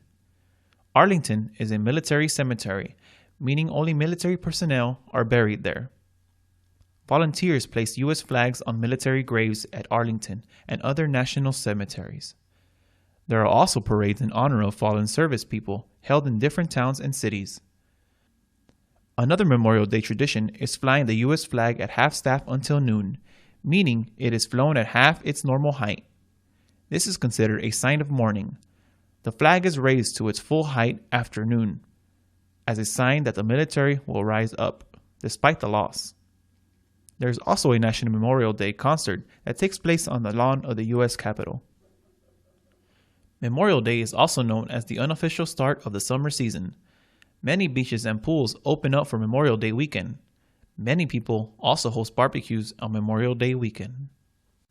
Labor Day, observed on the first Monday of September. It is a holiday meant to honor the contributions, both economic and social, of U.S. workers. It has been an official federal holiday since 1894, meaning that government offices, including post offices and schools, are closed. It is also widely thought that Labor Day was created as an alternative holiday to May Day. May Day, especially in the 1800s, had become a protest day. When workers marched to demand better rights and working conditions, there were often strikes that ended in violence. At the time, the U.S. government was afraid that May Day was being led by communists and was having a bad influence on workers. Some people feel September was also chosen since there are no other holidays between 4th of July and Thanksgiving in November.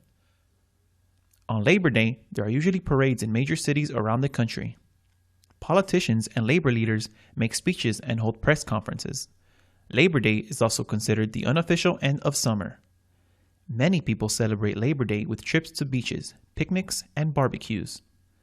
Many towns and cities host fireworks on this day. Many people also take their last summer vacations around this time. Labor Day is also the beginning of the professional and college football season in the U.S. Labor Day has also become an important retail holiday. Many stores have Labor Day sales to coincide with the start of the school year for many children in the U.S. This means that many store workers, while their holiday is being celebrated, have to work long hours. Columbus Day is observed on the second Monday of October in the United States and in some other countries around the world. For a long time, it was observed on a specific date, October 12th. It is named after Christopher Columbus, the Italian sailor who led 3 Spanish ships to claim new lands in 1492. There is even a child's poem remembering the date. It reads, "In 1492, Columbus sailed the ocean blue." Some people say Columbus discovered North America, although not everyone agrees with this interpretation. For example, Columbus never landed in North America proper. He only got as far as to the islands in the Caribbean Sea. Columbus Day has been a federal holiday since 1937. Government offices, schools, and post offices are closed. Many Italians take the day as a day to celebrate their own ethnic heritage, since Columbus was born in Genoa, Italy. Columbus's explorations, however, were conducted in the name of Spain, Major cities like New York City and San Francisco host large parades. Some cities like New York City also hold a parade celebrating the Hispanic or Latino community. Not everyone thinks Christopher Columbus should be honored. Some states like South Dakota do not observe the holiday at all. Instead, they call the day Native American Day or Indigenous Peoples Day. In Hawaii, the holiday is also known as Landing Day or Discoverers Day. This is because European arrival in North America meant the loss of land and the lives for many Native people. Many people hold protests or vigils on this day to remember the Native Americans that were killed or enslaved as a result of the European arrival. Another name for the holiday is Dia de la Raza, which translates into English as a Day of the Race. Halloween is on October 31st. It is also called All Hallows Eve or All Saints Eve. This is because, according to some, the holiday has its roots in a Christian holiday that remembers the dead. Others say the holiday has its roots in the ancient harvest season traditions of Ireland. In the US, though, the focus is less on memories of the dearly departed or agriculture. It is about kids dressing up in scary costumes and going door to door asking for candy. This is called trick-or-treating. When children knock on the door of a house or ring the doorbell, they usually say trick or treat. The trick part is a fake threat signaling that the kids will commit a prank if they aren't given something delicious. Homeowners then give the children candy, raisins, or some other food treat. Many homeowners decorate their houses to prepare for the holiday and let kids know that they are participating and can ring the doorbell for candy. Traditional decorations often include jack-o'-lanterns, which are pumpkins with faces carved into them and candles inside. Jack-o'-lanterns were thought to scare away evil spirits when Halloween was first celebrated among the ancient Christians. Also, turnips, not pumpkins, were originally used. People often decorate using colors black and orange. Halloween is not just for kids. Adults get in on the fun by attending costume parties. There are often contests who has the best costume. There are also games bobbing for apples, where people have to get an apple using only their teeth from a large bucket of water. Other people celebrate by scaring themselves by going to haunted houses, homes where people dress up as ghosts, zombies, and werewolves and jump out to frighten guests. People also tell scary stories or watch horror movies. Veterans Day is an official United States holiday, observed on November 11th every year. While Memorial Day remembers those who have died while serving in any of the branches of the U.S. Armed Forces, Army, Navy, Marines, and Coast Guard, Veterans Day honors all members of the armed forces, especially the living. As a U.S. federal holiday, the government offices and schools are closed, and most people have the day off from work. Banks are also closed. If November 11th falls on a Sunday, then the holiday is observed on the following Monday. The holiday was first observed after World War I, which ended on November 11, 1918. It was called Armistice Day then and was more about celebrating the absence of war and honoring those that served in that one war. It didn't become known as Veterans Day until 1954, after World War II and the Korean War, where there were many more members of the armed forces. Many restaurants offer free meals to veterans on the date. There is always a special ceremony at Arlington National Military Cemetery in Washington, D.C. This ceremony involves a wreath being placed over the grave of the unknown soldier. Many major cities also hold parades on this date. The U.S. flag is usually flown at half-mast as a remembrance to those soldiers who have died, and many ceremonies observe a moment of silence for the same reason. In Canada, the holiday is called Remembrance Day. One symbol of the day is the poppy flower. The red poppy flower is said to represent or be a symbol of the blood of the soldiers. Many people wear or give out poppy flowers on the day. Hanukkah, which can also be spelled as Hanukkah, is an 8-day Jewish holiday.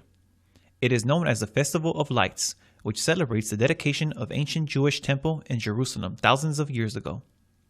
According to the Hebrew or Jewish Bible, a miracle took place then.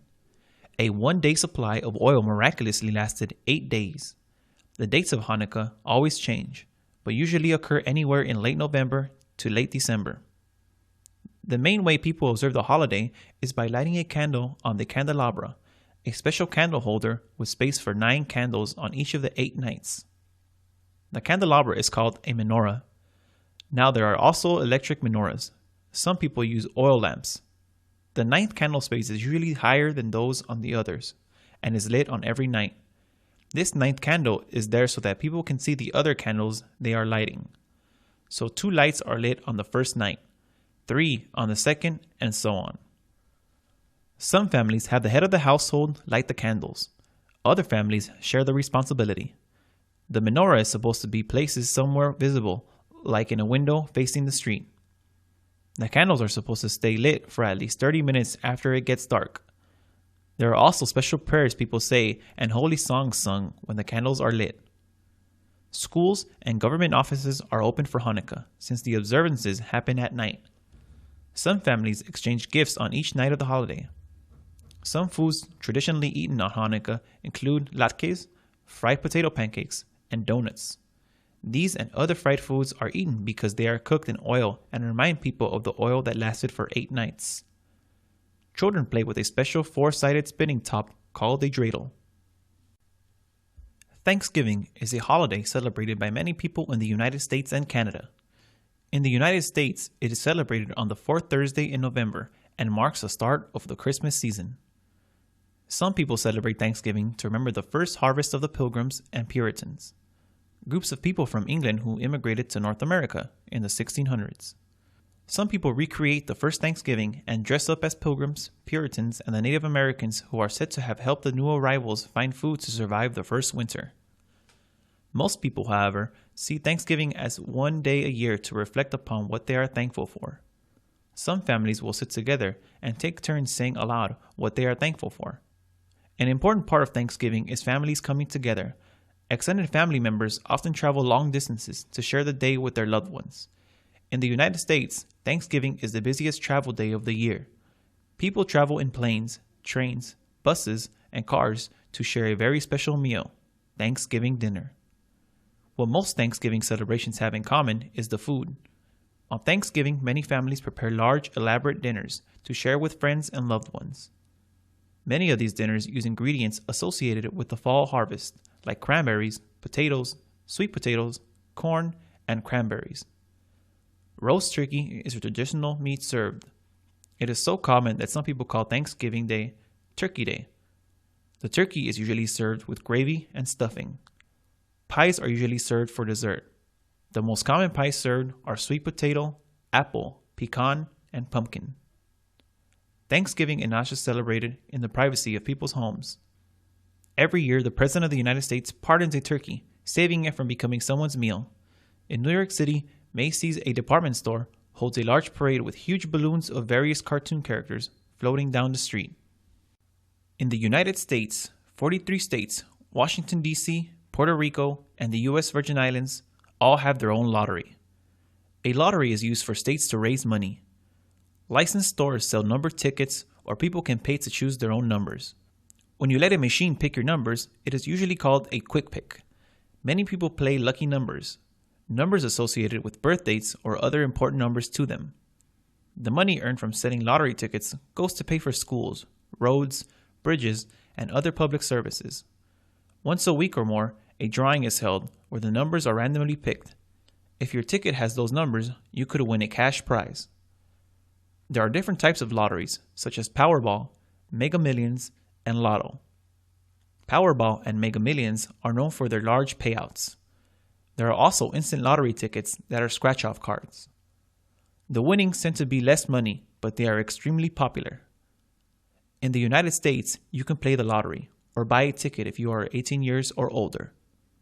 If you win, usually you have the option of being paid the entire amount in one lump sum, or of being paid smaller amounts over a number of years. Lottery winnings are taxable, meaning the amount you actually get is smaller than the jackpot number. People can buy lottery tickets or play the lottery at many convenience stores.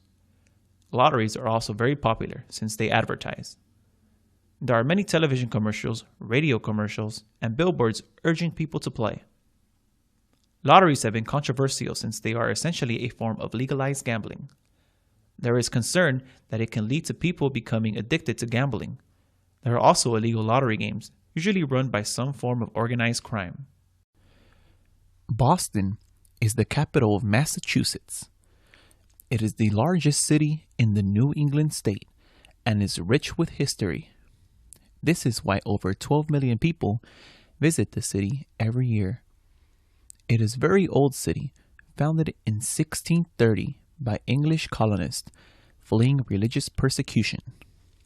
The American Revolution, when colonists known as patriots fought for their independence from British, began in Boston with the Battle of Lexington. Other key events in the Revolution occurred in the city. One was the Boston Massacre, when British troops fired upon protesters, killing 5. The Boston Tea Party, when colonists dumped an entire shipment of British tea into the harbor to protest taxes, was not a party at all. Paul Revere's Midnight Ride, where he warned colonists of British troops approaching, also happened in Boston. Many of these sites can be accessed by taking a walk down the Freedom Trail, a red line of bricks embedded in the ground through the city. Boston is also a city of notable firsts. America's first public school was founded in Boston in 1635. Boston Common, where British troops camped during the American Revolution and where early colonists hanged people, is the oldest public park in the United States. Boston is also home to the oldest subway system in the United States. Like many cities in the United States, immigrants played a large role in its development. Irish immigrants who settled in Boston, for example, played a large role in both local and national politics. Boston also has a large active Puerto Rican community and Italian community. President John F. Kennedy and his family have ties to Boston. Boston is also well known for many colleges and universities that surround it. Some of the most famous are Harvard and the Massachusetts Institute of Technology. Boston attracts more than 350,000 college students from around the world. The American Revolution was a war of independence fought by those living in the 13 colonies of North America against Great Britain. Those living in the colonies were especially angry about taxes the British were forcing them to pay. People felt taxes were unfair because there was no colonial representation in the British Parliament. One tax was the stamp tax, which taxed printed materials such as newspapers. The colonists called this taxation without representation. Colonists who wanted freedom from English rule were known as patriots. Those who supported British rule were known as loyalists.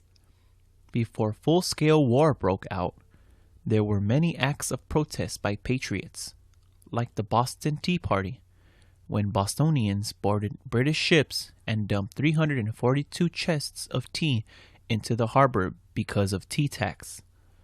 On April 19th, the first shots were fired in Lexington and Concord, Massachusetts, which officially started the war. Many people were involved in the struggle for independence. Benjamin Franklin, Thomas Jefferson, and John Adams worked together to write the Declaration of Independence. On July 4th, 1776, patriots declared themselves free. Most people know George Washington was the first president of the United States. Before that, he was the commander-in-chief of the Patriot Army. Most of the battles in the American Revolution were fought in the Northeast in places near Boston and New York. The British, known as Redcoats, because of their red uniform jackets, had help from German mercenary soldiers called Hessians. Patriots had support from other Europeans. France entered the American Revolution on the side of the colonists in 1778. This helped force the British surrender at Yorktown, Virginia in 1779. However, fighting would not formally end until 1783 with the Treaty of Paris, when Great Britain recognized the United States as an independent nation. The American Civil War happened from 1861 to 1865. The main cause was Southern states feeling that the U.S. federal government in Washington, D.C. should not have the power to tell them what to do. This was especially true about two issues: taxes and slavery. The Southern economy was based on agriculture, while the Northern economy was based on manufacturing. Southern crops like cotton were sold to factories, and then Southerners had to pay taxes on the finished goods sold back to them like clothing. Many Southerners felt this was unfair. Additionally, the agricultural economy in the South was reliant on the labor of enslaved Africans and their descendants. Many people, especially from the North, felt this was wrong and that slavery needed to be abolished. Southerners felt the abolitionists were threatening their way of life. 7 Southern slave states banded together, declared their secession, and formed the Confederate States of America. The government in Washington, D.C. and its army was known as the Union, since they were fighting to keep the country united. Abraham Lincoln was President of the United States during the Civil War. The President of the Confederate States was Jefferson Davis. The first battle was the Battle of Fort Sumter. During the war, President Lincoln issued the Emancipation Proclamation, which declared the freedom of slaves in the Confederate States of America. This action was supposed to show that Lincoln was still in charge of the entire United States. The Civil War was the bloodiest war fought inside of the United States. 620,000 were killed and millions more were injured. One of the bloodiest battles of the Civil War was the Battle of Gettysburg in Pennsylvania. 51,000 people from both sides died, more than in any other battle. The Civil War ended in 1865 when General Robert E. Lee of the Confederate Army surrendered. Fires are destructive. They also create changes. In 1871, a fire burned most of Chicago to the ground. Many people think the fire was started when a cow knocked over a gas lamp. Most of the city at the time was built of wood. This, combined with the famous Chicago winds and a drought, made the city burn down quickly. The fire lasted for 3 days. 100,000 people were left homeless, and at least 300 were killed. What was amazing was how quickly the city was rebuilt, eventually becoming the third most populous city in the United States. The Great Boston Fire of 1872 created a property damage of $73.5 million, more than any other fire in the U.S. history. Most of downtown Boston and the financial district burned down in the fire that began in a warehouse basement. 30 people died, and thousands lost their jobs and their homes. However, the city was rebuilt in 2 years. It began enforcing building regulations because of the fire.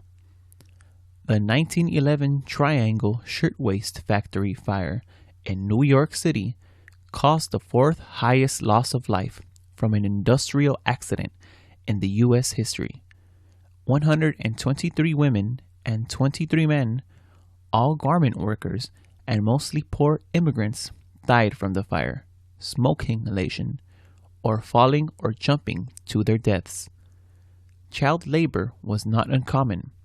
The youngest victims were 2 14-year-old girls who worked in the factory. So many people died because the owners of the factory locked the doors to their stairs and exits. This was to prevent the workers from taking breaks and stealing. As a result of the fire and huge loss of life, many people began protesting poor working conditions. The U.S. Congress passed laws improving factory safety conditions. Women workers also formed a union to fight for better working conditions. Salem, in the state of Massachusetts, is called the Witch City. But don't be afraid. There aren't women wearing pointy black hats riding around on brooms. The New England city is called the Witch City because of the infamous set of trials that happened there in 1692 to 1693. At the time, the city was just a town in the British colony of Massachusetts. The Salem witch trials accused more than 200 people of being witches. People believed witchcraft was real and was criminal. Among the accused were women, men, and even children. 19 people were sentenced to death. They were all hanged. One of the accused was tortured with heavy rocks being placed on him until he was crushed underneath the weight. 7 others died in jail. There was never any proof that those accused and convicted were really witches. Historians think the people would accuse people because of family feuds. Other historians think that a domino effect occurred, with people becoming hysterical after one accusation. Fear of witches spread like a disease. The Salem witch trials have become a part of the city's history. The Crucible, a play about the trials by Arthur Miller, has been turned into a movie. The city is not ashamed of its past, but rather uses it to teach tolerance and earn some tourist dollars. There is a memorial dedicated to the innocent people who died because of the witch hunts. There is a witch museum that tells the story of what happened. Many people visit Salem around Halloween. Salem police cars have witch logos. A local public school is known as the Witchcraft Heights Elementary School, and the Salem High School sports teams are named the Witches. Films, television shows featuring fictional witches have been filmed in Salem, including Hocus Pocus and Bewitched. The United Nations, an international organization founded in 1945 after the Second World War by 51 countries, has its headquarters along the East River in New York City. Technically, anyone who visits UN headquarters is not in New York anymore. They are not even in the United States. That is because the land and buildings are considered international territory. The United Nations has its own flag, its own post office, and its own postage stamps.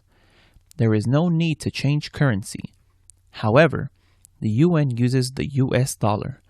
6 official languages are used at the United Nations.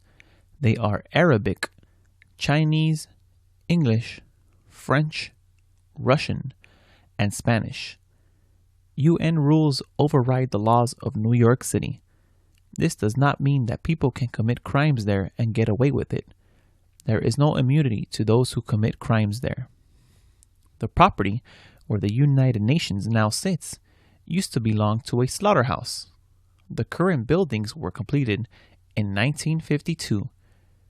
The perimeter of the UN is lined with flagpoles, with the flags of all 193 UN member states and the UN flag. They are arranged in alphabetical order in English. Some may think it's great to be a neighbor to a peacekeeping agency like the UN. Many New Yorkers don't think so, though. Every time a dignitary like a president or a prime minister visits, streets are closed, making it hard to get around and to find parking. You don't need to be a diplomat to visit the UN, though. There are tours Monday through Friday, and not just in English. Guided tours are available in English, French, German, Italian, Japanese, Korean, Mandarin, Portuguese, Russian, Spanish, and Swedish. Visitors can have a meal at the delegates' dining room, featuring a buffet of food from all over the world. Apples don't grow in New York City, so that's not why it's called the Big Apple. There are many legends about how the city that never sleeps got its name. One story says that a famous brothel owner named Eve gave the city its name. Another version of its history claims the name has its roots in show business, with performers calling New York the Big Apple, since it was the best place to get noticed. There is one legend that says the city got its name because of the large number of unemployed selling apples on the streets of New York City during the Great Depression. The term more likely has its roots in horse racing from the 1920s. Prizes were called apples, and a newspaper reporter, when writing about races, often would call the big prize the Big Apple. In fact, the Big Apple soon was used to mean any big city. In the late 1920s through 1940s, the Big Apple was not just a nickname for New York. It was also the name of a song, a dance, and a place to dance and sing. New York City was the first heart of the jazz music scene in the 1930s and 1940s. In Harlem, uptown Manhattan, there was a club called the Big Apple. There was also a 1938 short film of the same name featuring black jazz musicians and dancers. In the 1970s, the city tourism agency began using the term the Big Apple on purpose. There is even a street corner in Manhattan called Big Apple Corner. One New York City baseball team, the New York Mets, have a big red apple that pops out whenever the Mets hit a home run in their stadium, Citi Field. While the origins of Big Apple nickname are unclear, it seems to be here to stay. The original World Trade Center opened in New York City in 1973. The most famous part of the complex of buildings was the Twin Towers. They were named because they were almost exactly the same. The only difference is that one had a tall antenna on the top. When they were built, the 1,368-foot tall buildings were the tallest in the world. Such tall buildings needed a way for people to travel in them. The towers had 95 elevators in total. Visitors used to travel to the 107th and 110th floors, where there were observation decks from which one could see the entire city and New Jersey. Inside, there were offices, shops, a hotel, and on the top floor, one of the towers, there was a restaurant called Windows on the World. The restaurant even hosted a salsa night on Thursdays. A number of subway lines ran underneath the towers. The World Trade Center complex, with a total of 7 buildings, was so large that it had its own zip code. In 1974, a Frenchman walked a tightrope between the Twin Towers. The World Trade Center survived a bombing in 1993. The skyline and spirit of New York City were changed after September 11, 2001. That morning, 2 planes crashed into the World Trade Center in downtown Manhattan. At first, the top floors of the buildings were in flames. Soon, they came tumbling down, covering lower Manhattan in hot metal and ash. A total of 2,753 people died. For weeks, the air smelled of burnt metal and plastic. It took 8 months for the site to be cleaned. Years later, the World Trade Center is rebuilding. There is a new tower called the Freedom Tower. There is also a memorial and a museum to honor those who died in the 2001 attack. Green isn't the first word that pops into most people's head when they think of New York City. Yet, in the middle of Manhattan Island is the most visited park in the United States. With 35 million visitors a year, Central Park, a National Historical Landmark, takes up 843 acres of land. It is a green space where people go to escape the noise and crowds of urban life. Before it opened in 1857, it wasn't an empty space. People lived on that land. They were mostly poor, free blacks, Irish, and Italian immigrants. They were forced off the land to construct the park. One section of the park is called Sheep Meadow. Now, it's just a grassy area where people can lay in the sun, but actual sheep used to graze there from 1864 to 1934. The sheep from there were eventually moved to another park in the city. Many events take place in Central Park, especially in the warm spring and summer months. There is an outdoor theater where Shakespeare's plays are performed. The plays are free, which causes such high demand that people line up for hours before performances to get inside. There are also free music concerts. Every summer, a stage is set up. These summer stage concerts feature musicians from all over the world. Both the New York Philharmonic Orchestra and the Metropolitan Opera also host free performances in the park in the spring and summer. There are also 2 small zoos inside the park. There are a number of small lakes in the park. One of the lakes rents out a small mechanical sailboats. There is also a puppet theater and a carousel for kids. The park is not dead in the winter. When it snows, families often go to sled or to go ice skating in an outdoor rink owned by Donald Trump. The Marlboro Man was a fictional character who appeared in several advertising campaigns for the Philip Morris Corporation. His ads ran on television from 1964 through 1999, effectively entering the collective conscience of the American people for generations. Philip Morris is one of the largest tobacco-producing companies in the world, and the corporation used the Marlboro Man with great success over the years. The Marlboro Man was a strong, rugged-looking man who rode a mighty horse and traveled throughout the country promoting tobacco products. He appeared in television, radio, print, and billboard ads for decades. When the United States Surgeon General deemed tobacco smoke as unhealthy in the 1960s, the beginning of the end for the Marlboro Man had begun.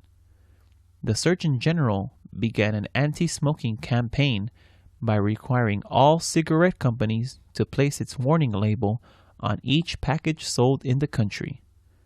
The warning included the wording that tobacco smoke can cause lung cancer. Soon, the pressure was on the tobacco companies to curb their advertising campaigns. In 1955, tobacco sales reached $15 billion in the United States alone. After the Marlboro Man was introduced to the American public, that total reached $20 billion. This increase was largely based on the Marlboro Man campaign. The company also started an advertising scheme by offering genuine Marlboro Man gear for sale. These commodities were of high quality that appealed to the outdoor type of person. The gear ranged from camping equipment, hats, to outdoor clothing. It was very successful in its time. This success came at a great expense though. 4 men who portrayed the Marlboro Man died of lung cancer, earning Marlboro cigarettes as the cowboy killer. The Marlboro Man is still popular in some parts of Europe and Japan, where smoking is still in vogue. The Beatles are an English group of musicians from Liverpool, England, that took America by storm with their appearance on The Ed Sullivan Show on primetime television. The group's first appearance was seen by more than 73 million viewers in February 1964, introducing the band to the American people. In the months to follow, the group became the biggest rock and roll band ever to hit the United States. The group's success opened the door for other British bands to make their way to America. Bands such as the Rolling Stones, The Who, The Kinks, and the Dave Clark Five were soon playing their music to American audiences. The Beatles were made up by four of the finest musicians to ever play rock music. Their lead singer was Paul McCartney and drummer Ringo Starr. Both still play to this day. Two of the original members, singers/songwriters, John Lennon and George Harrison, have tragically passed away, but their music lives in American culture to this day. The Beatles have sold more records in the United States than any other country in the world. There was controversy in the U.S. prior to the group's first appearance. Conservative Americans viewed the Beatles as upstarts, with brash, new ideas, lyrics, and sound. The young generation of the time was ready for a change, and the Beatles gave them what they wanted. They were nicknamed the Mop Tops because of their long, bowl-like haircuts that flew in the face of convention in the 60s. Nothing was going to stop the Beatles, though. Their music is as popular today as it was 50-plus years ago. This February, the Grammy Awards presented a special telecast celebrating the 50th anniversary of the group's first appearance on The Ed Sullivan Show. The Griffith Observatory is a planetarium and an exhibit hall located in Los Angeles' Griffith Park. It features several astronomical displays and telescopes in the Hollywood Hills in the Los Feliz district of the city. The observatory was built on land donated by Griffith J. Griffith in 1896. Griffith was a Welsh-born philanthropist and mining tycoon who wanted to give the public access to a state-of-the-art observatory, so it was free of charge to visitors. He felt common people should be able to enjoy the wonders of the universe and not be solely for the scientific community. Griffith donated 3,015 acres of land specifically to house the observatory that opened on May 14, 1935. During the first 5 days after the opening, the planetarium averaged more than 13,000 visitors a day. One of the major attractions was the Foucault pendulum that is designed to show the Earth's rotation, and the Zeiss reflecting telescope. The observatory has a striking view of Los Angeles and Hollywood, and the Pacific Ocean can be seen on clear days from there. In 2002, the planetarium was subjected to a $93 million renovation and expansion, which closed the museum for 4 years. After it reopened in 2006, the facility expanded underground with new exhibits, a cafe, a gift shop, and a theater. The Wilder Hall of the Eye section concentrates on the astronomical aspect of the observatory. It is where people can view the stars through the observatory's telescope and features an interactive exhibit that is very popular. The Amundsen Hall of the Sky is another popular attraction for viewing images in the night sky that are visible to the naked eye. The observatory frequently stages viewing nights when the public is invited to bring their own telescopes. It is open daily and remains free of charge. The United States is a country that has people from all over the world. Not only do many people speak different languages, many people practice different religions. Most people in the U.S. identify as being Christian, but only half of those people attend church on a regular basis. The second most popular religion is Judaism. The third most common religion in the U.S. is Islam. Other religions practiced in the U.S. include Hinduism and Buddhism. About 20% of all people in the U.S. say they don't practice any religion. One of the founding principles of the United States is religious freedom, which means people can practice whatever religion they want without being discriminated against. This is even guaranteed in the U.S. Constitution. This is one reason why the United States has no official religion. Because there are so many different religions in the United States, there are many different types of houses of worship. Christians attend churches. Jews and Hindus attend temples. Muslims attend mosques. Many people use what they wear to reflect their religious beliefs. For example, some Islamic women wear a scarf called hijab to cover their head. It is disrespectful to ask a Muslim woman to take off her hijab or ask her to show you what is under it. Male followers of an Indian religion called Sikhism usually wear cotton turbans. Again, it is wrong to take a person's turban off or ask that they take it off.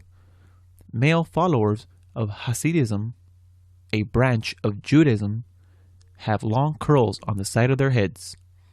They wear a fringe prayer shawl. Other Jewish men may wear a small cap on their heads called a yarmulke. This is supposed to be a constant reminder that God is above them. The Woodstock Music and Art Fair, commonly called Woodstock, was an American music and art celebration that took place from August 15th through 18th, 1969. It was billed as 3 days of peace and music and was a defining event for the young generation of Americans of the time. The 1960s was an impactful era in American history. Many of the events that took place during those controversial 10 years profoundly affect modern American society today. The war in Vietnam was raging in the 60s, and the popular president, John F. Kennedy, was assassinated in 1963. These are just two of the events that defined the decade. There were many more historic events during that era that deeply divided the country. Woodstock was designed to show how the young generation can coexist with the older generation of Americans living in harmony with one another. Although the event did not occur in the town of Woodstock, New York, the city has become synonymous with the celebration. More than 400,000 young people gathered at the dairy farm in the small town of White Lake, New York, to witness music history in the making.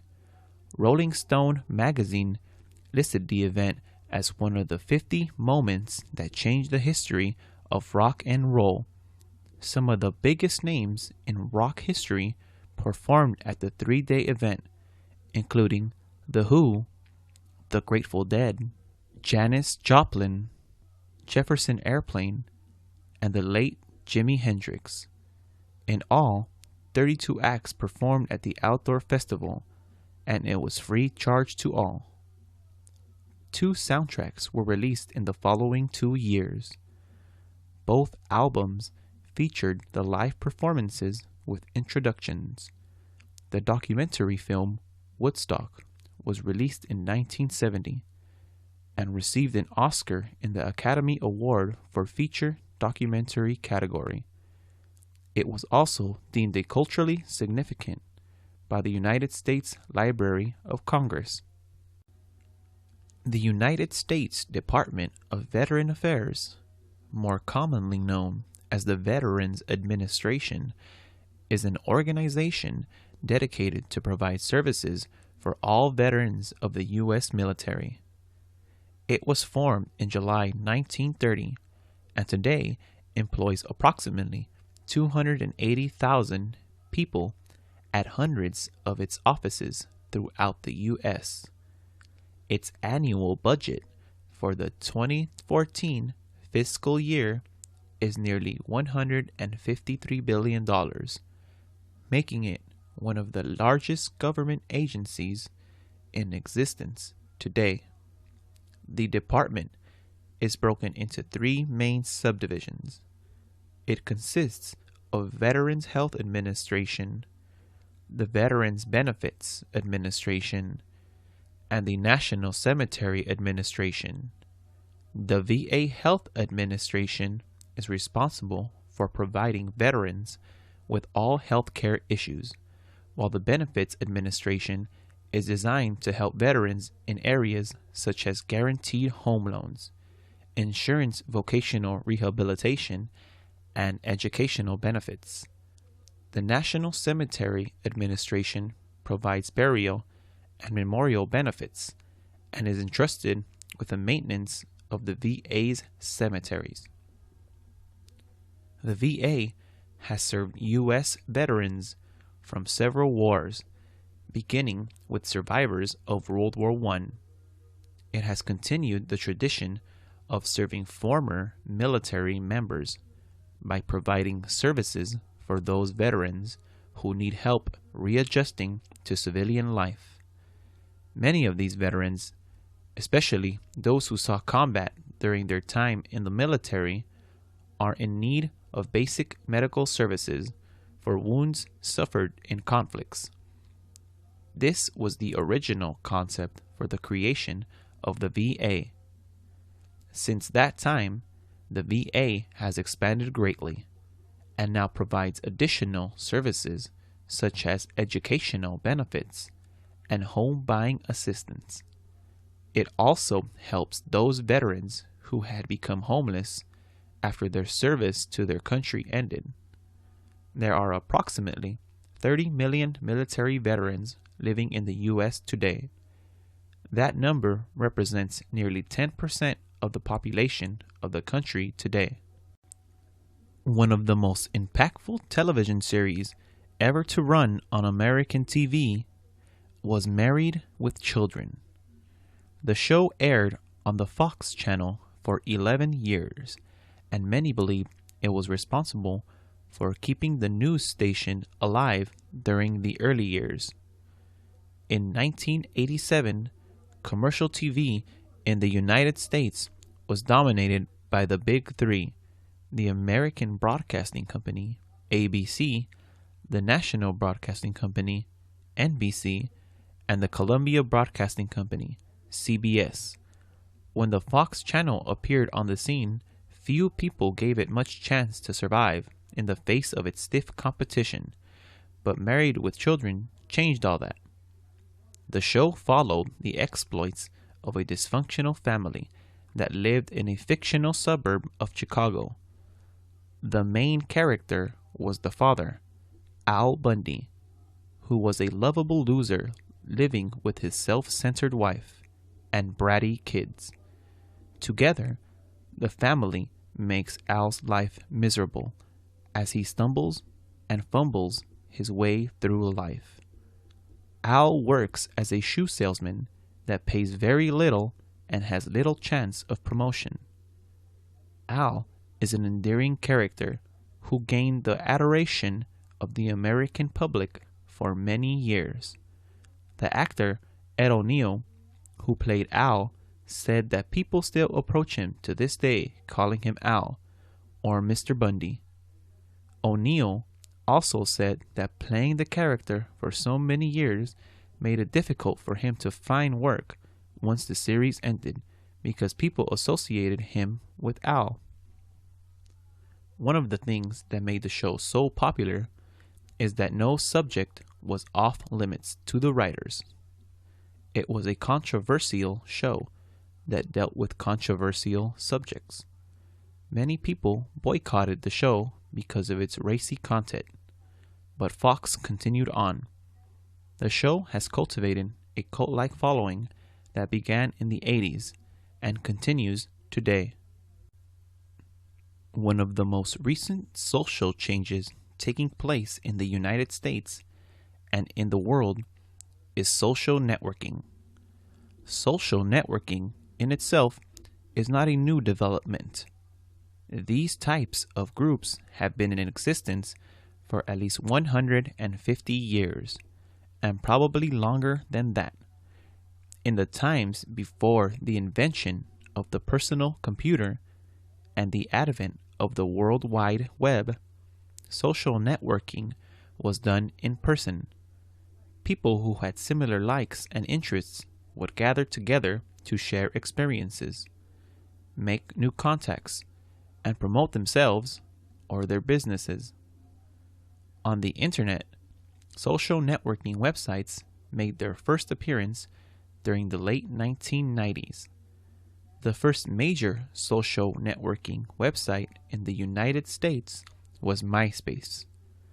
MySpace was a comprehensive social networking site that allowed its users to exchange messages, share pictures, and make new friends in a way that was never thought of in the past. With MySpace, people who did not go out much could reach out to others from the comfort of their own homes. In 2004, Facebook was created. It was originally a website created for use by Harvard University students, graduates, and faculty, but it soon expanded to include just about everyone. Facebook is an elaborate social networking site that has grown incredibly fast. It is now larger than some of the largest companies in the world. It is a website that is in constant change. New features are added regularly. Facebook has revolutionized the way people stay connected with each other and the rest of the world. The way it works is simple. Users can set up a new account easily. All a new user needs is an email address to start. Once a person has created an account, he or she can invite friends by sending a request out to people they know who also have their own Facebook pages. Once you get started, making new friends will come easily. In the United States, people love to throw parties for many reasons. Of course, there are the usual birthday parties, but some people even have parties to celebrate divorces. No matter what kind of party you are going to, it's a good idea to make sure you are actually invited. It's considered rude to just show up unless the host, the person giving the party, invited you. You will either get a paper, email, or verbal invitation to a party. Alternately, you can also go as a guest of someone else invited, like as his or her date. Once invited, it is very important to let the host know if you are actually going to show up. Many times, hosts have a party catered that is other people who prepare the food. They need to know how much food to have. Letting them know if you are showing up or not helps the host and is considered polite. It's also important to be relatively punctual for a party. Most parties in the US never start exactly when they say they will. Many people like to be fashionably late. That is, showing up about 30 minutes after the party is supposed to start. People like to do this to make a big entrance. Showing up more than 30 minutes before or after is considered rude, though. If you show up too early, you are likely to interrupt valuable preparation time of the host. If you show up too late, you are just being rude. Even if it is not a birthday party, it is polite to bring a gift for the host. It doesn't need to be a fancy gift. A bottle of wine or even flowers is polite and will be appreciated. A bridal shower is a party when a woman who is about to get married is showered with gifts and well wishes. A bride-to-be will often register at one or several department stores and create a list of things she would like people to give her as presents. This makes it easy for guests of both the bridal shower and the wedding itself to know what kind of things the bride wants. A registry also makes sure that there are no duplicate presents. A bride may want a blender, but she sure doesn't want to receive 3 and have to deal with the hassle of returning extras. Most bridal shower gifts are items that a newly married couple needs to start their life together. These gifts include dishes, pots, pans, and even appliances like toasters and microwave ovens. Many brides also look forward to receiving some money. Cash or checks are considered appropriate gifts for a bridal shower. The money comes in handy to help pay for an expensive wedding. Sometimes people bring tasteless gifts like lingerie to bridal showers. Some people think those gifts are good because they help the new couple spice up their married life. Others find these types of presents embarrassing. While many bridal showers are surprises, others are planned with input from the bride-to-be. A bridal shower can be small and intimate and held in someone's home. It can also be a larger affair held at a restaurant or a catering hall. Sometimes snacks and desserts are served or a full meal can be offered. Traditionally, bridal showers were women-only affairs. However, more and more showers are now co-ed with men and women.